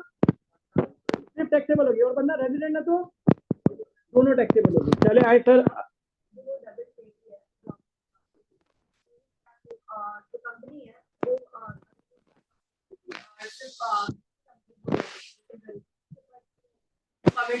मतलब क्या कौन कंपनी बैकवर्ड करेगी? जो है आप कह रहे हो, तो वो आप कह रहे हो ना 7.5% डिविडेंड शेयर, 7.5 रहा होगा, 7.5 रहा होगा। लेट्स से अगर वो एक कंपनी है वो चीज को फॉलो ही नहीं करती, वो उसने ट्रीटी साइन नहीं की, तो उसके ऊपर नहीं, कंपनी ट्रीटी साइन नहीं करती, वो कंट्री साइन करते हैं, पाकिस्तान की हुकूमत और दुबई की हुकूमत साइन करेगी, करना ही नहीं चाह रही है, तो नहीं करेगी तो ट्रीटी नहीं कहलाएगी, फिर आपकी इनकम में डबल टैक्स होगा। ऐसा है पाकिस्तान की, मैंने कहा ना। अच्छा, दुनिया में कितनी कंट्रीज है? 202 है। हमारी 40 कंट्रीज है डबल टैक्स ट्रीटी है, जिनका ट्रीटी नहीं है। अच्छा, ट्रीटी कंपनी साइन नहीं करती आपस में, कंट्रीज साइन करती हैं। नहीं करे, इनकम टैक्स ऑर्डिनेंस को फॉलो कर ले, करना तो पड़ेगा ना। देखिए मैं कह रहा हूँ, एक डिविडेंड है जिसका रेट है 7.5%, इनकम टैक्स ऑर्डिनेंस में उसका रेट कितना है? 15%। अब कंपनी की मर्जी है, कंपनी नहीं, एक इंडिविजुअल है, सबसे पहले जिसका टैक्स कंपनी का मर्जी, कंपनी का कुछ नहीं है, विदहोल्डिंग एजेंट का कोई लेना देना नहीं होता, आपकी इनकम टैक्सेबल एग्जैक्ट हो, वो विदहोल्डिंग एजेंट है, वो पैसे काट लेगा। तो क्या है, जो कल मैंने आपको कॉन्सेप्ट बताया विदहोल्डिंग एजेंट का, आपको उसको ट्रीटी लाके देनी होगी कि भाई ट्रीटी में 7.5 लिखा है। अगर आप ही वो चीज फॉलो नहीं करना चाहते तो आप मत करें, फिर आपका 15% टैक्स होगा, डबल टैक्स हो जाएगा। 15% वहां देना पड़ेगा जो उसका उस मुल्क में भी समझो 15% है, तो आपकी एक इनकम में कितना टैक्स हो गया? 30%। हालांकि इनकम में आपको कितना देना था? 15% आपने एडिशनल टैक्स दिया। तो आप क्या करते हैं, अपने बेनिफिट के लिए डबल टैक्स ट्रीटी को यूज करते हैं। क्या क्या अभी इंटरप्रिटेशन रूल भी बताऊंगा। कौन? रूल में तो यही है कि डबल टैक्स ट्रीटी का साइन हुआ है, तो वो तो रेगुलेशन के मुताबिक साइन हुआ होगा ना। बिल्कुल साइन हुआ होता है, लेकिन ऐसा नहीं है कि आप या तो इनकम टैक्स को फॉलो करो, डबल टैक्स ट्रीटी को फॉलो करो। Company can go against that rule. Sir rule में फायदा है एफबीआर का, वो थोड़ी रोकेगी। अब देखे ना, अगर डबल टैक्स ट्रीटी फॉलो ना करूं तो ज्यादा टैक्सेस को मिल रहा है। क्या ये मींस के अंदर आ जाएगा? ये इनकम टैक्स ऑर्डिनेंस वो डेफिनेशन है, फिर वो मैं बाद में बताऊंगा। ठीक है, डबल टैक्स ट्रीटी ओवरराइड कर जाती है आपकी इनकम टैक्स ऑर्डिनेंस को। अगर आपका बेनिफिट डबल टैक्स ट्रीटी में तो double tax treaty follow use करें, अगर आपका बेनिफिट डबल टैक्स ट्रीटी में नहीं है तो फिर आप इनकम टैक्स ऑर्डिनेंस को फॉलो करें। ये भी हुआ है, ये भी हुआ है सर, सालों में डबल टैक्स ट्रीटी चेंज नहीं हुई। डिविडेंड, एक्चुअल डिविडेंड पाकिस्तान में रेट 7.5% हो गया, और डबल टैक्स ट्रीटी में रेट कितना है? 10%। अब आप क्या फॉलो करेंगे? 7.5। तो आप क्या करेंगे जो आपके लिए बेनिफिशियल है, जो आपके लिए बेनिफिशियल है। इसकी एग्जांपल मैं आगे इंटरप्रिटेशन रूल में भी दूंगा। थोड़ा सा हम आगे जा रहे हैं तो मैं चलूं आगे। अब सर आगे अभी फ्रीलांसर के बारे में थोड़ा सा बताता हूँ, इंडिविजुअल रेजिडेंट में बताता हूँ मैं। चले आए सर, ये सिर्फ मैंने बातें लिखी हैं, इनकम टैक्स से ही मैंने डायग्राम बनाई है कि सर अगर कहाँ पे आ गया मैं? Sir this income person chargeable tax is determined with reference to the residential status as follow. Tax payer है, रेजिडेंट टैक्स पेयर है तो Pakistan source income, foreign source income. Non resident है तो सिर्फ पाकिस्तान सोर्स इनकम। आपके हैंडआउट में आपको मैंने बना के दिया हुआ। अब sir residential status, a person shall be a resident person for a tax year if it's a resident individual, अलग अलग देखेंगे तीनों को, resident company and resident AOP. Sir federal government is always a person, और federal government हमेशा resident कहलाता है। Sir वो तो रेजिडेंट नहीं होगा ना, पाकिस्तान की हुकूमत पाकिस्तान में रहेगी ना। ठीक है sir, a person shall B non resident for a person for a tax year if the person is not a resident for that year. वो नॉन रेजिडेंट तब कहलाएगा जब वो रेजिडेंट नहीं होगा, सिंपल सी डेफिनेशन। अब सर आए रेजिडेंट इंडिविजुअल, क्या कह रहा हूं मैं? सर अब मैं थोड़ी डायग्राम बना के समझाऊंगा इसको मैं। ठीक है, अब मैं लिखता जा रहा हूँ, 2 मिनट मुझे टाइम दीजिएगा जरा।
तो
चले सर, मैंने लिख लिया है।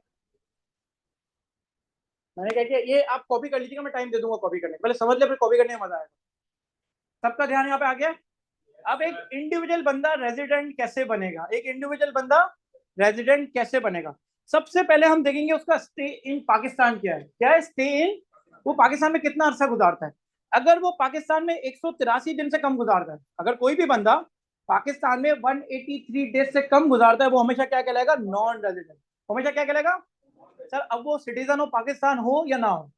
फॉर एग्जाम्पल सर, एक मोहम्मद अली पाकिस्तान में 183 डेज से कम गुजारता है, वो भी नॉन रेजिडेंट है। सर एक यूएसए से बंदा आता है, यूएसए का ग्रीन कार्ड होल्डर, वो भी पाकिस्तान में 183 डेज से अरसा कम गुजारता है, वो भी क्या कहलाएगा, नॉन रेजिडेंट। इसमें सिटीजनशिप को हमें देखने की जरूरत नहीं है। मतलब stay less than 183 days, stay less than. Sir आ जाए दूसरी साइड। अब बात है stay more than 183 days, stay more than 183 days. अगर सर स्टे आपका मोर देन 183 डेज से ऊपर हो गया, ठीक है, तो सर अगर हो गया तो आप क्या कहलाएंगे। अब इसमें दो बातें, क्या है सर, आप सिटीजन है, सॉरी नॉन सिटीजन पे आपका क्या कहलाएगा, रेजिडेंट कहलाएगा। मैंने गलत लिख दिया मैं, एक minute.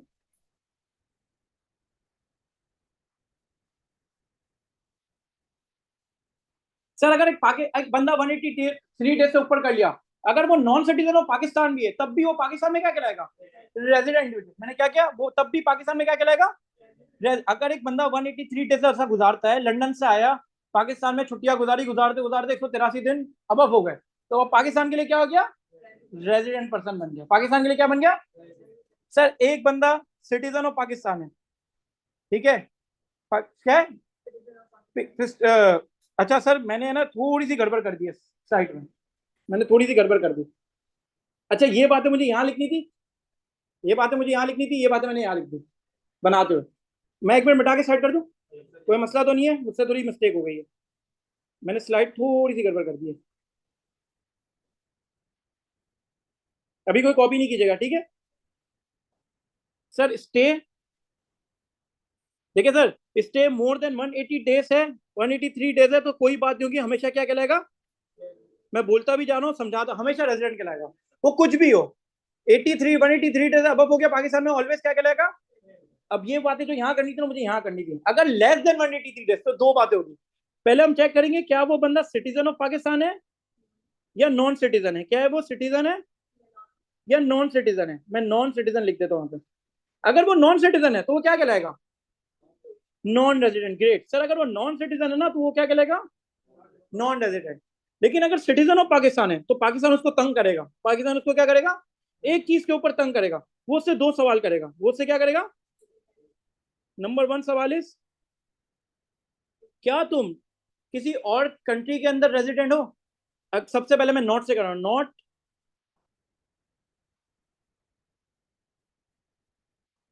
Not a tax resident resident in any foreign country, मतलब कि कोई भी किसी और कंट्री के अंदर भी वो रेजिडेंट नहीं है। सर अगर यहाँ रेजिडेंट नहीं है तो कहीं और तो रेजिडेंट होना चाहिए था ना। किसी भी कंट्री में वो क्या है, फॉरेन कंट्री के अंदर रेजिडेंट। पहला सवाल। दूसरा सवाल उससे ये होगा, not stay in one country more than 182 days, more than, और किसी भी एक कंट्री के अंदर उसने 182 डेज से ज्यादा अरसा नहीं गुजारा। तो ये अगर दोनों बातें कंडीशन पूरी हो गई कि उस यहाँ ना वो किसी और कंट्री के अंदर फॉरेन रेजिडेंट है, ना किसी उसने किसी भी दूसरी कंट्री में 182 डेज से ज्यादा अरसा गुजारा, तो वो पाकिस्तान के लिए क्या बन जाएगा? रेजिडेंट बन जाएगा। पाकिस्तान के लिए क्या बन जाएगा? सर मैं वापस समझा रहा हूँ, सुकून से एग्जाम्पल भी दूंगा। Number 1, stay more then in 183 days in Pakistan. Citizen हो या ना हो हमें देखने की जरूरत नहीं है, ऑलवेज रेजिडेंट, ऑलवेज रेजिडेंट। फिर हमें देखना है अगर स्टे लेस देन 183 डेज है, स्टे 183 दिन से कम है, तो दो बातें, नॉन सिटीजन ऑफ पाकिस्तान है, ये वाली साइड पर हो, नॉन सिटीजन ऑफ पाकिस्तान है, तो क्या बात हो गई? Non resident. सर एक बंदा 183 दिन से भी अरसा पर पाकिस्तान में आया, गिलगित बल्तिस्तान घूमने आया, वैसे गिलगित बल्तिस्तान पाकिस्तान का हिस्सा खिलाता भी नहीं। सर केपी के आया, केपी के कुमरात वैली घूम के चला गया 1 महीने के अंदर, क्या वो रेजिडेंट बन जाएगा? नहीं बनेगा, नहीं बनेगा। क्या बनेगा? रेजिडेंट नहीं बनेगा, वो नॉन रेजिडेंट कहलाएगा। अगर अमेरिका से कोई बंदा है, वो पाकिस्तान का सिटीजन ही नहीं है। लेकिन अब सर पाकिस्तान के सिटीजन के लिए एक सवाल किया जाएगा, एक पाकिस्तान का बंदा यूएसए में रहता है, ग्रीन कार्ड होल्डर है, लेकिन वो, सर हम डुअल नेशनलिटी ले सकते हैं ना पाकिस्तान में? हम ले सकते हैं, हमारे पास पाकिस्तान का भी नाइकॉप होता है, तो मेरे पास नाइकॉप भी है और मेरे पास यूएस का ग्रीन कार्ड भी है। मैं पाकिस्तान में 2 महीने छुट्टियां गुजारना है, मैं क्या करना है? 2 महीना छुट्टियां गुजारना है। अब मुझे रेजिडेंट या नॉन रेजिडेंट बनने के लिए पहले दो सवाल का आंसर देना होगा। नंबर 1 इज, क्या मैं जिस कंट्री में रहता हूँ, जिस कंट्री, क्या मैं उसका रेजिडेंट बन गया हूँ? सर ग्रीन कार्ड से रेजिडेंट नहीं बनते, उनके भी अपने देश के मुताबिक होता है। दुनिया में कहीं भी अपने मुल्क के शनाख्ती कार्ड से आप रेजिडेंट नहीं बनते, स्टे करने से बनते हैं। मैं आपको बताता हूँ सर, सबसे पहले मैं सिटीजन हूँ, क्या मैं यूएस के अंदर सिटीजन बन गया? हाँ, अगर आंसर है यस तो मैं यहाँ पे क्या कहलाऊंगा? नॉन रेजिडेंट, क्योंकि मैंने 183 डेज यहाँ पे पूरे किए ही नहीं। अब मेरा आंसर है नो, मैं यूएस का भी सिटीजन नहीं हूँ। तो दूसरा, क्या मैंने किसी एक कंट्री के अंदर 182 डेज से अरसा गुजारा है? अगर आंसर है नो तो फिर रेजिडेंट बन जाऊंगा। सर ये लॉ अभी लाया गया है, पहले ये लॉ नहीं था।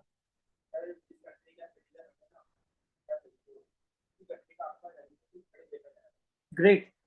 अब नहीं, जिस कंट्री के सिटीजन होंगे ना वहां का रेजिडेंट स्टेटस बिल्कुल देखा जाएगा। अब सर, अब मेरी दूसरी बात सुने। हाँ, अब मेरी बात सुने सर, मैं यूके का शहरी हूँ, यूके का मुझे एक वहां का क्या मिल गया है? पासपोर्ट मिल गया है, और मैं पाकिस्तान का भी सिटीजन हूँ, मैं पाकिस्तान का भी सिटीजन हूँ। सर मैं क्या करता हूँ, मैंने ना क्या किया, मैं यूके में भी, यूके में लॉ है कि अगर 120 दिन आपने अरसा गुजार लिया ना तो यूके के रेजिडेंट बन जाते हो। क्या बन जाते हो? यूके के रेजिडेंट बन जाते हो। अच्छा पहला सवाल ये बताएं कि एक रेजिडेंट पर्सन की कौन कौन सी income taxable? Pakistan source income है, फॉरेन सोर्स इनकम। अगर मैं पाकिस्तान का रेजिडेंट बन जाता हूँ तो मुझे अपनी दो इनकम के ऊपर सवाल देना पड़ेगा, पाकिस्तान की इनकम भी रिपोर्ट करनी पड़ेगी, फॉरेन की इनकम, हाँ until unless double tax treaty में कोई बेनिफिट ना हो, वो अलग बात है, लेकिन इनकम तो रिपोर्ट करनी पड़ेगी। सर मैं ठहरा महा करप्ट आदमी, मैं ठहरा महा करप्ट आदमी, सारा पैसा पाकिस्तान से लूट के यूके में ट्रांसफर किया। सर गौर से सुनिएगा, सर आप बातें नहीं करें, फिर आपको कुछ समझ नहीं आता, फिर आप मुझसे पूछते हैं, ठीक है? बातें नहीं करें सर। मैं महाकरप्ट आदमी, मैंने क्या किया, सारा पैसा पाकिस्तान से लूटा और यूके के अंदर क्या कर दिया, ट्रांसफर कर दिया। अब मैंने सोचा अगर मैं यूके में भी रहूंगा तो यूके भी मुझे पाकिस्तान की इनकम के बारे में जवाब देना पड़ेगा, यूके की इनकम के बारे में जवाब देना पड़ेगा। पहली बात, पाकिस्तान में रेजिडेंट बन गया तो पाकिस्तान की इनकम के बारे में जवाब देना पड़ेगा। और सर मेरे पास बहुत पैसा है, 1 महीना दुबई में गुजारा, 1 महीना जापान में गुजारा, 1 महीना सिंगापुर में गुजारा, 1 महीना मलेशिया में गुजारा, 1 महीना मैंने यहाँ, 12 महीने मैंने 12 कंट्रीज के अंदर गुजार दिए। अब मेरी कंडीशन सुनिएगा सर, मैंने 183 डेज, अभी सिर्फ पाकिस्तान के हिसाब से कह रहा हूँ, मैं यूके के हिसाब से बात नहीं कह रहा। आपको ये मेरी सिनेरियो समझ आ गया? मैंने क्या किया, मैंने 12 कंट्री में 12 महीने गुजार लिए। अब यहाँ पे चले देख सर, मेरा stay less then in more than 183 days है या लेस देन 183 डेज है? पहली कंडीशन लेस देन 183, तो मैं इस साइड पे आ जाऊंगा, आंसर इज यस। अब बताएं सर, मैं सिटीजन ऑफ पाकिस्तान हूँ या नॉन सिटीजन ऑफ पाकिस्तान हूँ? तो मैं सर इस साइड पे आ जाऊंगा। अब मुझसे 2 सवाल किए जाएंगे, मुझसे क्या किए जाएंगे? Not a tax resident in any foreign country, क्या मैं किसी और कंट्री के अंदर फॉरेन रेजिडेंट हूँ? मैं यूके का शहरी हूँ, तो यूके का शहरी हूँ, तो इन्होंने सही कहा कि मुझे यूके का रेजिडेंशियल स्टेटस देखा जाएगा, ठीक है? जहां जहां आप शहरी होते हैं वहां का रेजिडेंशियल स्टेटस देखा जाता है। तो मैं यूके का शहरी हूँ, तो यूके के अंदर भी मैंने 120 दिन नहीं गुजारे, मतलब मैं यूके के और भी रेजिडेंट नहीं बना, मैं यूके का भी क्या बन गया, नॉन रेजिडेंट। ऐसे लोग करते हैं कि जिस जिस मुल्कों में है ना, किसी भी मुल्क में नहीं बनते, पैसे का खेल है सारा। मैं यहाँ भी नहीं बना, मेरी पहली कंडीशन, सवाल का जवाब मिल गया, मैं किसी भी कंट्री के अंदर रेजिडेंट नहीं हूँ। दूसरा सवाल, क्या मैंने किसी एक फॉरेन कंट्री में 182 डेज से ज्यादा अरसा गुजारा है? सर मैं हर कंट्री में 30 दिन रहा, तो मैंने किसी भी एक कंट्री के अंदर 182 दिन पूरे किए लगातार। लगातार की बात की जा रही है, लगातार या तोड़ तोड़ के चले, एग्रीगेट, पूरे साल का एग्रीगेट किए। मैं आपसे इस सिनेरियो में पूछा, तो सर अब मैं क्या बन जाऊंगा पाकिस्तान के अंदर? रेजिडेंट बन जाऊंगा, ताकि इस बंदे को पकड़ा जाए। ये जो ऐसी हरकतें कर रहे हैं ना पाकिस्तान के अंदर रेजिडेंट बन रहे हैं, ना बाहर रेजिडेंट बन रहे हैं, अपनी इनकम को क्या कर रहे हैं, पाकिस्तान में नॉन रेजिडेंट हूं, तो अगर पाकिस्तान में इनकम कमा भी ना हो तो मेरी सिर्फ पाकिस्तान सोर्स इनकम के बारे में सवाल होगा, नॉन रेजिडेंट की फॉरेन सोर्स इनकम के बारे में सवाल किया ही नहीं जा सकता। अब मैं करप्ट का पैसा यहां से यूके ले गया तो ऐसे ही मुझसे सवाल होगा ही नहीं। सर यूके वाले भी, अगर मैंने पाकिस्तान में करप्शन करके यूके से करप्शन करके पाकिस्तान में पैसा ले गया, तो सर यूके वाला भी मुझसे पाकिस्तान की इनकम के बारे में सवाल नहीं कर सकता। क्या मैंने एक लूप होल बना के पैसा बचा के मैंने दोनों कंट्री से अपने टैक्स के मामला बचा लिए? तो ऐसे लोगों को क्या किया गया, फिर ये लॉ निकाला गया इन्होंने, ये इंडिया से लॉ अडॉप्ट किया गया, इंडिया के कानून में ये, इंडिया का जो इनकम टैक्स एक्ट है, मुझे याद नहीं उनका 2000 पता नहीं कौन सा चल रहा है, वहां से ये इन्होंने नया कानून कॉपी किया। 2000 फाइनेंस एक्ट 2022 में चेंजेस आई थी। पहले क्या होता था सर, 180 डेज 3 डेज अरसा गुजारो ऊपर तो रेजिडेंट, नहीं गुजारा तो क्या हो गया, नॉन रेजिडेंट। उसके बाद ये कानून लाया कि अब जो सिटीजन ऑफ पाकिस्तान है उनको पकड़ो। अब सर ये सवाल नॉन सिटीजन तो आप कर ही नहीं सकते, जो पाकिस्तान का शहरी नहीं है उसका आपका राइट ही नहीं है उसका सवाल करने का। तो फिर आप उससे ये 2 सवाल करोगे, क्या तुम किसी और कंट्री में रेजिडेंट हो? आंसर यस या नो। अगर आंसर होता यस, हाँ मैं यूके के अंदर रेजिडेंट हूँ, तो पाकिस्तान में क्या कहलाऊंगा, नॉन रेजिडेंट। समझ आ रहा है, सिनेरियो बना रहा हूँ।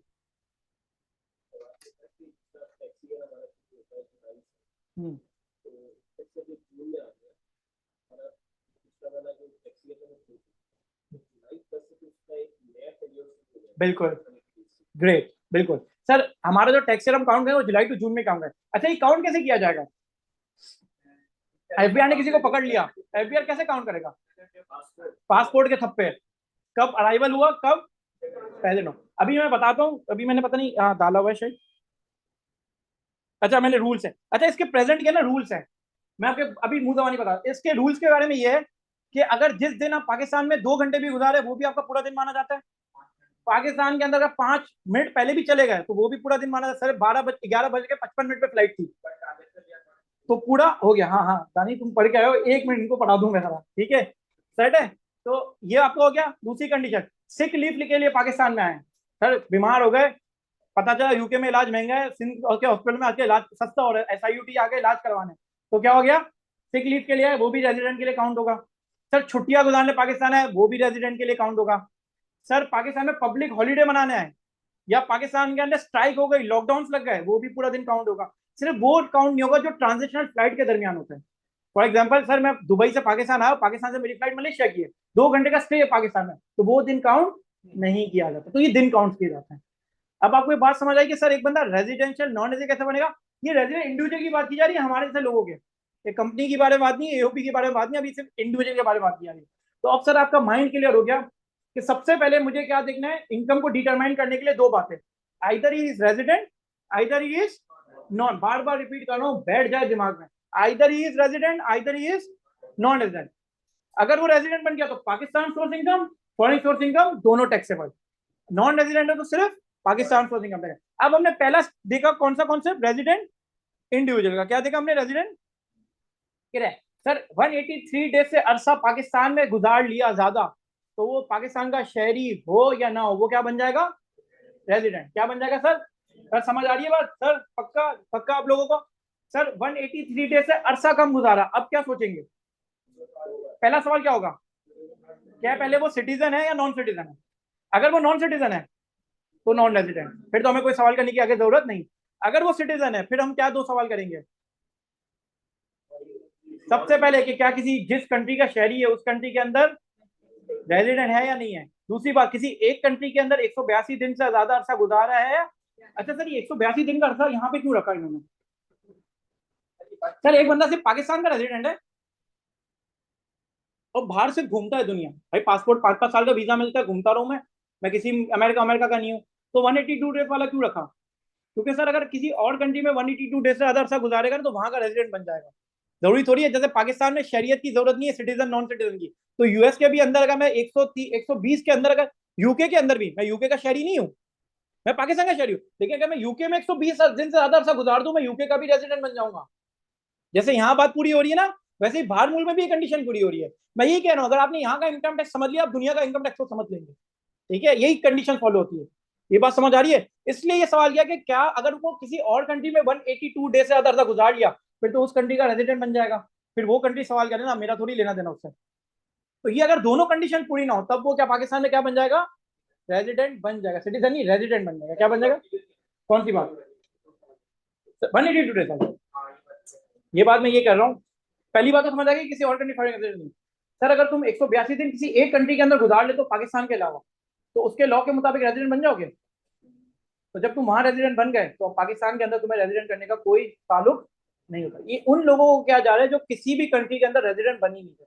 मैं सिंपल अल्फाज में समझाऊं, ये उन लोगों को पकड़ा जा रहा है जो किसी भी कंट्री के अंदर, किसी भी इस दुनिया की किसी भी मुल्क के अंदर, इस दुनिया में किसी भी मुल्क के अंदर रेजिडेंट बन ही नहीं है। समझ आ रही है बात? तब जाके वो रेजिडेंट बनेगा पाकिस्तान।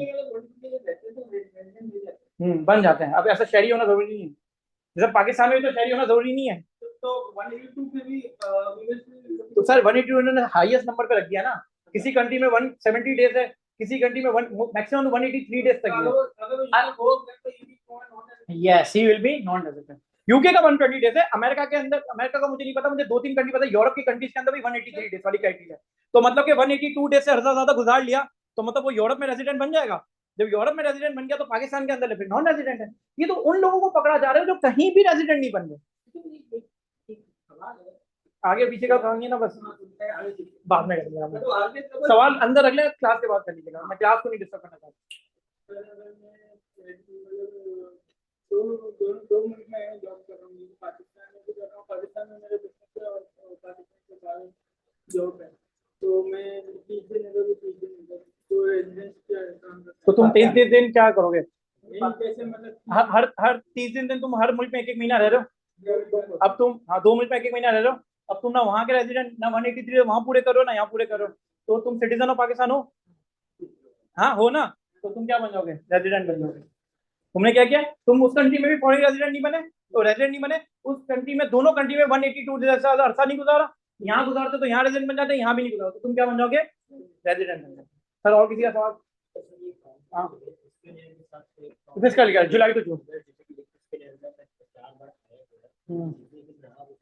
जी कैलकुलेट, जो थप्पे लगे वो कैलकुलेट। जी सर समझ आया आप दोनों को? पक्का सही जा रहे, समझ आ रहा है? किसी का कोई सवाल तो नहीं, आगे चलूं?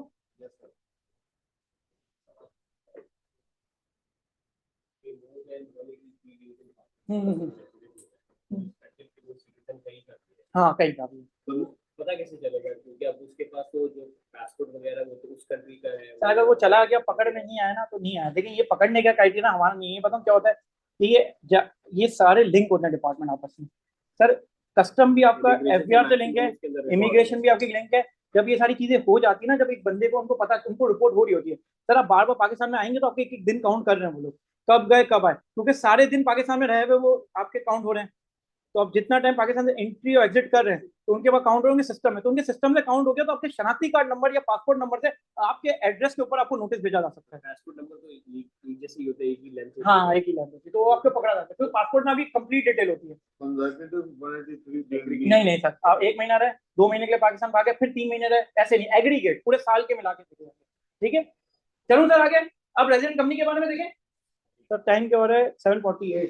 वैसे तो मुझे शादी में जाना था, लेकिन एक रेजिडेंट कंपनी देख लेते हैं। चलें आप लोग, ठीक है, यहाँ तक सेट है, समझ आ रही है बात? चलें सर। सर ये आपकी बेस बना रहा हूँ, यही इनका। अच्छा, अब दुनिया में कल यूके का एससीसी का यूके भी पढ़ने आएंगे ना, यूके का टैक्स, उसमें भी यही बातें हो रही है। यूएसए का टैक्स पढ़ने आएंगे, उसमें भी यही बातें हो रही है। यूरोप का टैक्स, इंडिया का टैक्स उठा लें बराबर में, बांग्लादेश का उठा ले, उसमें भी यही बातें हो रही है। हाँ, बातें चेंज हो सकती है, डेज चेंज हो सकता है, लेकिन मैंने क्या बोला था शुरू में, एक लॉ पढ़ लोगे ना, मैकेनिज्म सेम चल रहा है।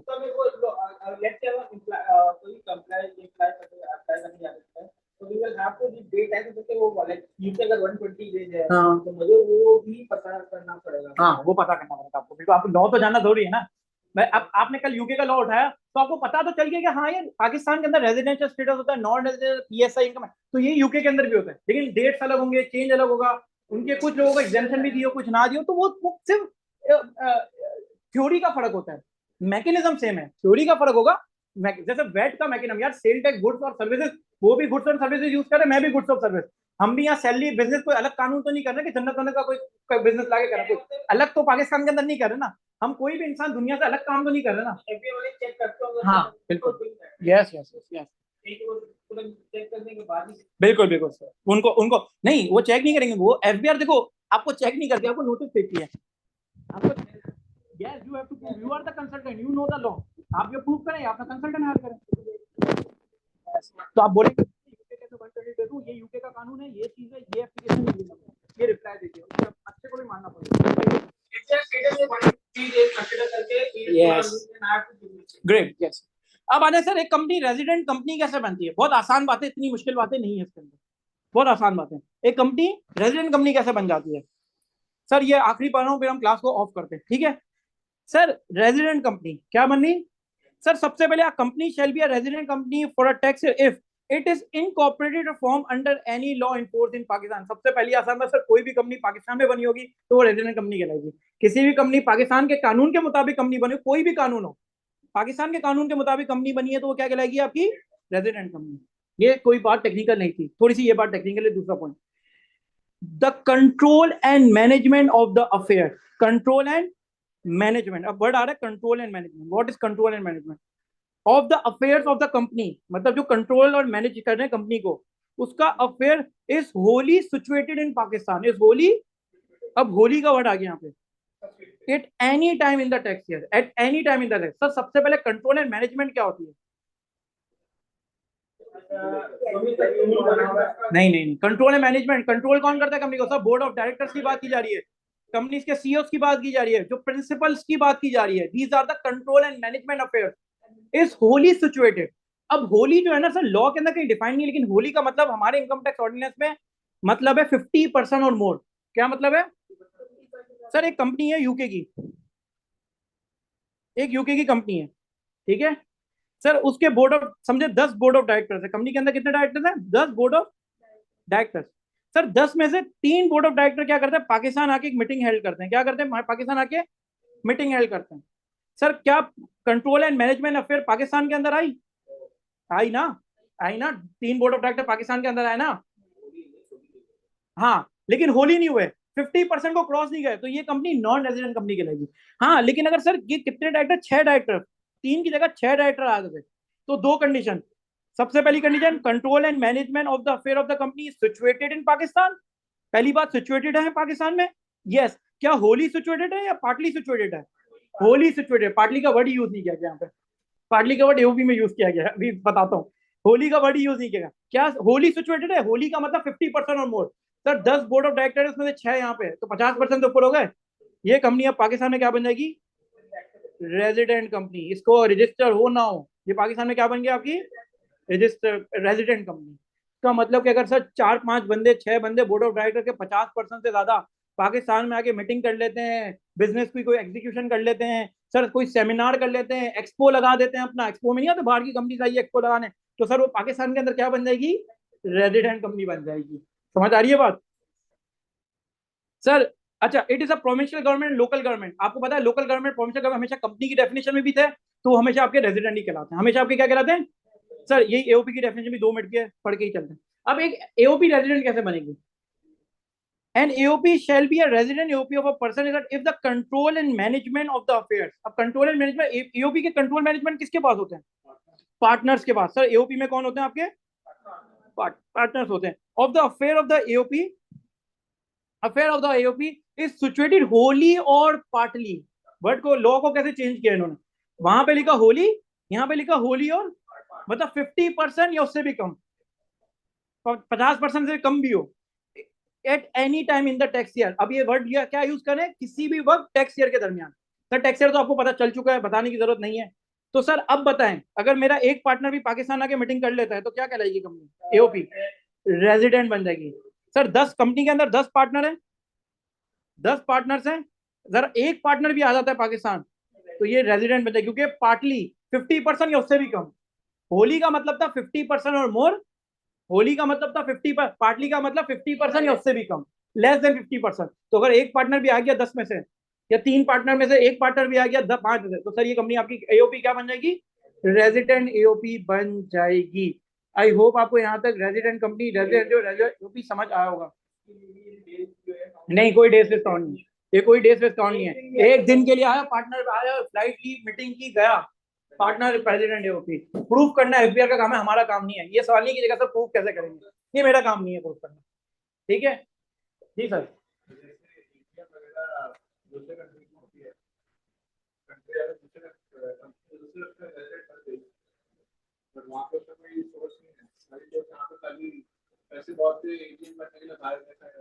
यहाँ से बाहर गए, अब सर वहां का कानून क्या कहता है वो मुझे नहीं पता, मैंने अब लॉ, वो बाहर का कि वहां पे वो रेजिडेंट कंपनी कैसे बनाते हैं बाहर, तो फिर रेजिडेंट बन जाएगी।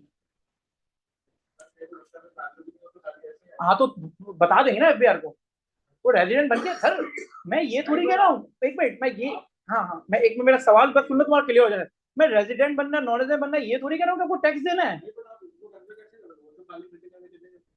चले गए, अगर एफबीआई ने पकड़ा तो पकड़ा, नहीं होता सर ऐसे पकड़ा, ये लॉ बनाया है। देखिए प्रैक्टिकल थ्योरेटिकल लॉ कुछ और कहेगा, प्रैक्टिकल लाइफ कुछ और कहेगी। इससे मैंने कहा कि ये सवाल नहीं करना कि यार सर ये कैसे होगा, ये लॉ ने कह दिया है। ग्रेट, उसके बाद बिल्कुल सर। नहीं नहीं सर, ऐसे भी आते हैं, पता नहीं चलता, लेकिन क्या होता है कि कुछ ना कुछ क्लब, कुछ ना कुछ मेंबर्स, कुछ ना कुछ डायरेक्टर्स किसी और कंपनी के साथ कुछ सिचुएटेड होने के लिए आ रहे होते ना, कुछ कोलैबोरेशन के लिए, कुछ करने के लिए आ रहे हो, तब भी पता चल जाता है। लेकिन सर प्रैक्टिकल लाइफ मैंने आज तक नहीं देखा किसी को पता चला। मैं आपको प्रैक्टिकल लाइफ बताऊँ, ये बातें थ्योरेटिकली इन्होंने लॉ में बना दी है कि हम इस तरह रेजिडेंट बनाएंगे, इस तरह नॉन रेजिडेंट। हालांकि ये बात सर बिल्कुल सही कह रहे हैं कि इनको ये करना चाहिए था कि अगर वो पाकिस्तान में किसी कानून के मुताबिक रजिस्टर हुई तो सर पहला वाली बात ही पूरी हो गई ना, इट इज इनकॉर्पोरेटेड, तो फिर तो कोई ये वाली बात करने की जरूरत ही नहीं थी। तो फिर तो सर पहली वाली बात ही पूरी हो गई। दूसरी बात तो हम आते ही नहीं, कंट्रोल एंड मैनेजमेंट अफेयर आए, होली हो, पार्टली हो, ये हो, वो, ये सारी बातें किताबी है अभी तक। कानून पाकिस्तान, देखिए एक होती है ना एग्जीक्यूशन, आपके कानून की एग्जीक्यूशन कितनी स्ट्रांग है। अगर सच में एफबीआर और ये लोग इतने स्ट्रांग हो और लोग इतने वफादार हो देने के लिए, मैंने इतना देखा है पाकिस्तान के अंदर, पाकिस्तान का शहरी तो टैक्स देना नहीं चाहता, सबसे ज्यादा टैक्स ही चोरी बाहर वाला करता है। पाकिस्तान में बाहर के लोग भी टैक्स नहीं देना चाहते। जितनी ये बिग फोर को काम मिलता है ना, वो बाहर की कंट्रीज से मिलता है।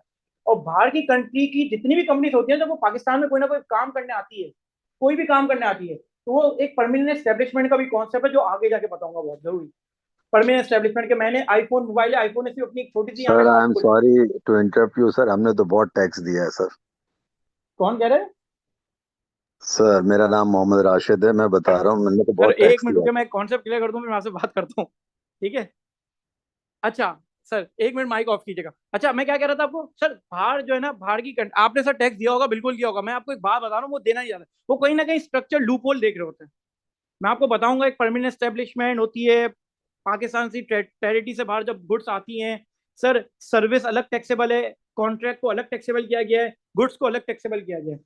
आप कोई भी पाकिस्तान ज्यादा इंपोर्ट करते हैं तो बाहर वाले की इनकम नहीं बनती, क्योंकि वो इंपोर्ट कहलाती है। तो ये आगे जाके मैं आपको बताऊंगा, तो ये बाहर के लोग भी टैक्स नहीं देना चाहते इस मुल्क के अंदर। तो सर ये एग्जीक्यूशन के ऊपर थे कि आपका कानून कितना स्ट्रांग है, आपकी एग्जीक्यूशन कितनी स्ट्रांग है। ठीक है, अगर सर कोई सवाल है तो करें, वरना आज की क्लास हम यहीं तक रखते हैं। Thank you so much, Allah Hafiz. Sir मेरा एक क्वेश्चन है हाँ सर, प्लीज, एक मैम का क्वेश्चन ले एक लूँ मैं और पर्सनल जी जी क्वेश्चन। बोले। एक पर्सनल क्वेश्चन ये है कि एक जॉइंट अकाउंट है जिसके अंदर जॉइंट अकाउंट में जो प्रॉफिट है वो मोर देन 5 मिलियन है, ठीक है। ओके अब वो 5 मिलियन पे जब वो प्रॉफिट आता है तो उस पे विद होल्डिंग टैक्स जो है वो 15% तो वो ऑलरेडी बैंक डिटेक्ट कर जाता है। ठीक है लेकिन उसके बावजूद जो है वो एक्स्ट्रा जो है टैक्स है, सुपर टैक्स, वो कट लगता है क्योंकि जी मोर देन 5 मिलियन हो जाता है। जी। तो क्या वो दोनों अकाउंट के ऊपर शेयरिंग पे 50-50% लगना चाहिए या प्राइम अकाउंट के ऊपर लगना चाहिए? सर दोनों अकाउंट पे वैसे लगना चाहिए, अगर दो, ये इनकम दो बंदों की है, ठीक है। जी अगर हाँ। अगर आपकी इनकम है तो एक तो पहली बात मैं समझ आती है कि जॉइंट अकाउंट करके करवाई है तो सर वो स्प्लिट हो जाएगी आपस में ना। एक अपने टैक्स में दिखाएगा रिटर्न के अंदर, और दूसरा अपने रिटर्न के अंदर हाँ दिखाएगा। सेट है, ठीक है। अच्छा, अब लेकिन अब ऐसा ये हुआ हुआ नहीं था जब टैक्स रिटर्न दिखाया गया था। तो वो टैक्स रिटर्न में जो अकाउंट नंबर है वो एक को दिखाया गया था जबकि वो ज्वाइंट है। सर ये रिटर्न के अंदर गलती की, आपको ज्वाइंट दिखाना था। सामने वाले के पास भी 50% बैलेंस शो होगा, अगले वाले के पास भी 30 जून का 50% बैलेंस शो होगा। वेल्थ के अंदर ये ऑप्शन अच्छा होता है हमारे पास। अच्छा, तो जी अगर ये शुरू से ऐसा आ रहा है और ये अब ये ऐसा इशू बना हुआ है तो इसको क्लियर कैसे करना चाहिए? सर, इसको क्लियर करने के लिए आप मुझसे कांटेक्ट करें, मेरा नंबर लेके मैं आपको बता जी, दूंगा, आपको मसला नहीं है, काइंडली ठीक अगर है। आप मुझे पर्सनल चैट में सर नंबर ये या पर्सनल मैं आपको कर दूंगा, अभी ये क्लास तो हो गई, मैं आपको ये आपका पर्सनल मैटर ना, ठीक है। पर्सनली आप मुझे मैसेज करें, वॉइस करें, मैं उसके ऊपर हम आपसे डिस्कस करता हूँ, ठीक है। मैं मुझे सेट मुझे कर दूंगा, आपका कोई मेरा मसला नहीं। मेरे पास आपका नंबर नहीं है, आई एम सॉरी। सर 0335 पे नोट करें जल्दी। एक second sir sir please. Group में नहीं है सीटीए के? जी सीटीए के ग्रुप में नहीं है? हूँ, बिल्कुल हूँ ग्रुप में। तो सर सीटीए के ग्रुप में जो हैंड आउट भेजा वही तो मोहम्मद अली है। अच्छा अच्छा, ठीक है, बस ओके ओके बस वो मैं हूँ, ठीक है। दे दो okay number. Okay okay, okay. Thank you so much, अल्लाह जी हाफिज। अच्छा। हाँ मुझे लग गया था तुम्हारा। ये तो तुम यहाँ क्या करने आ रहे हो आजकल?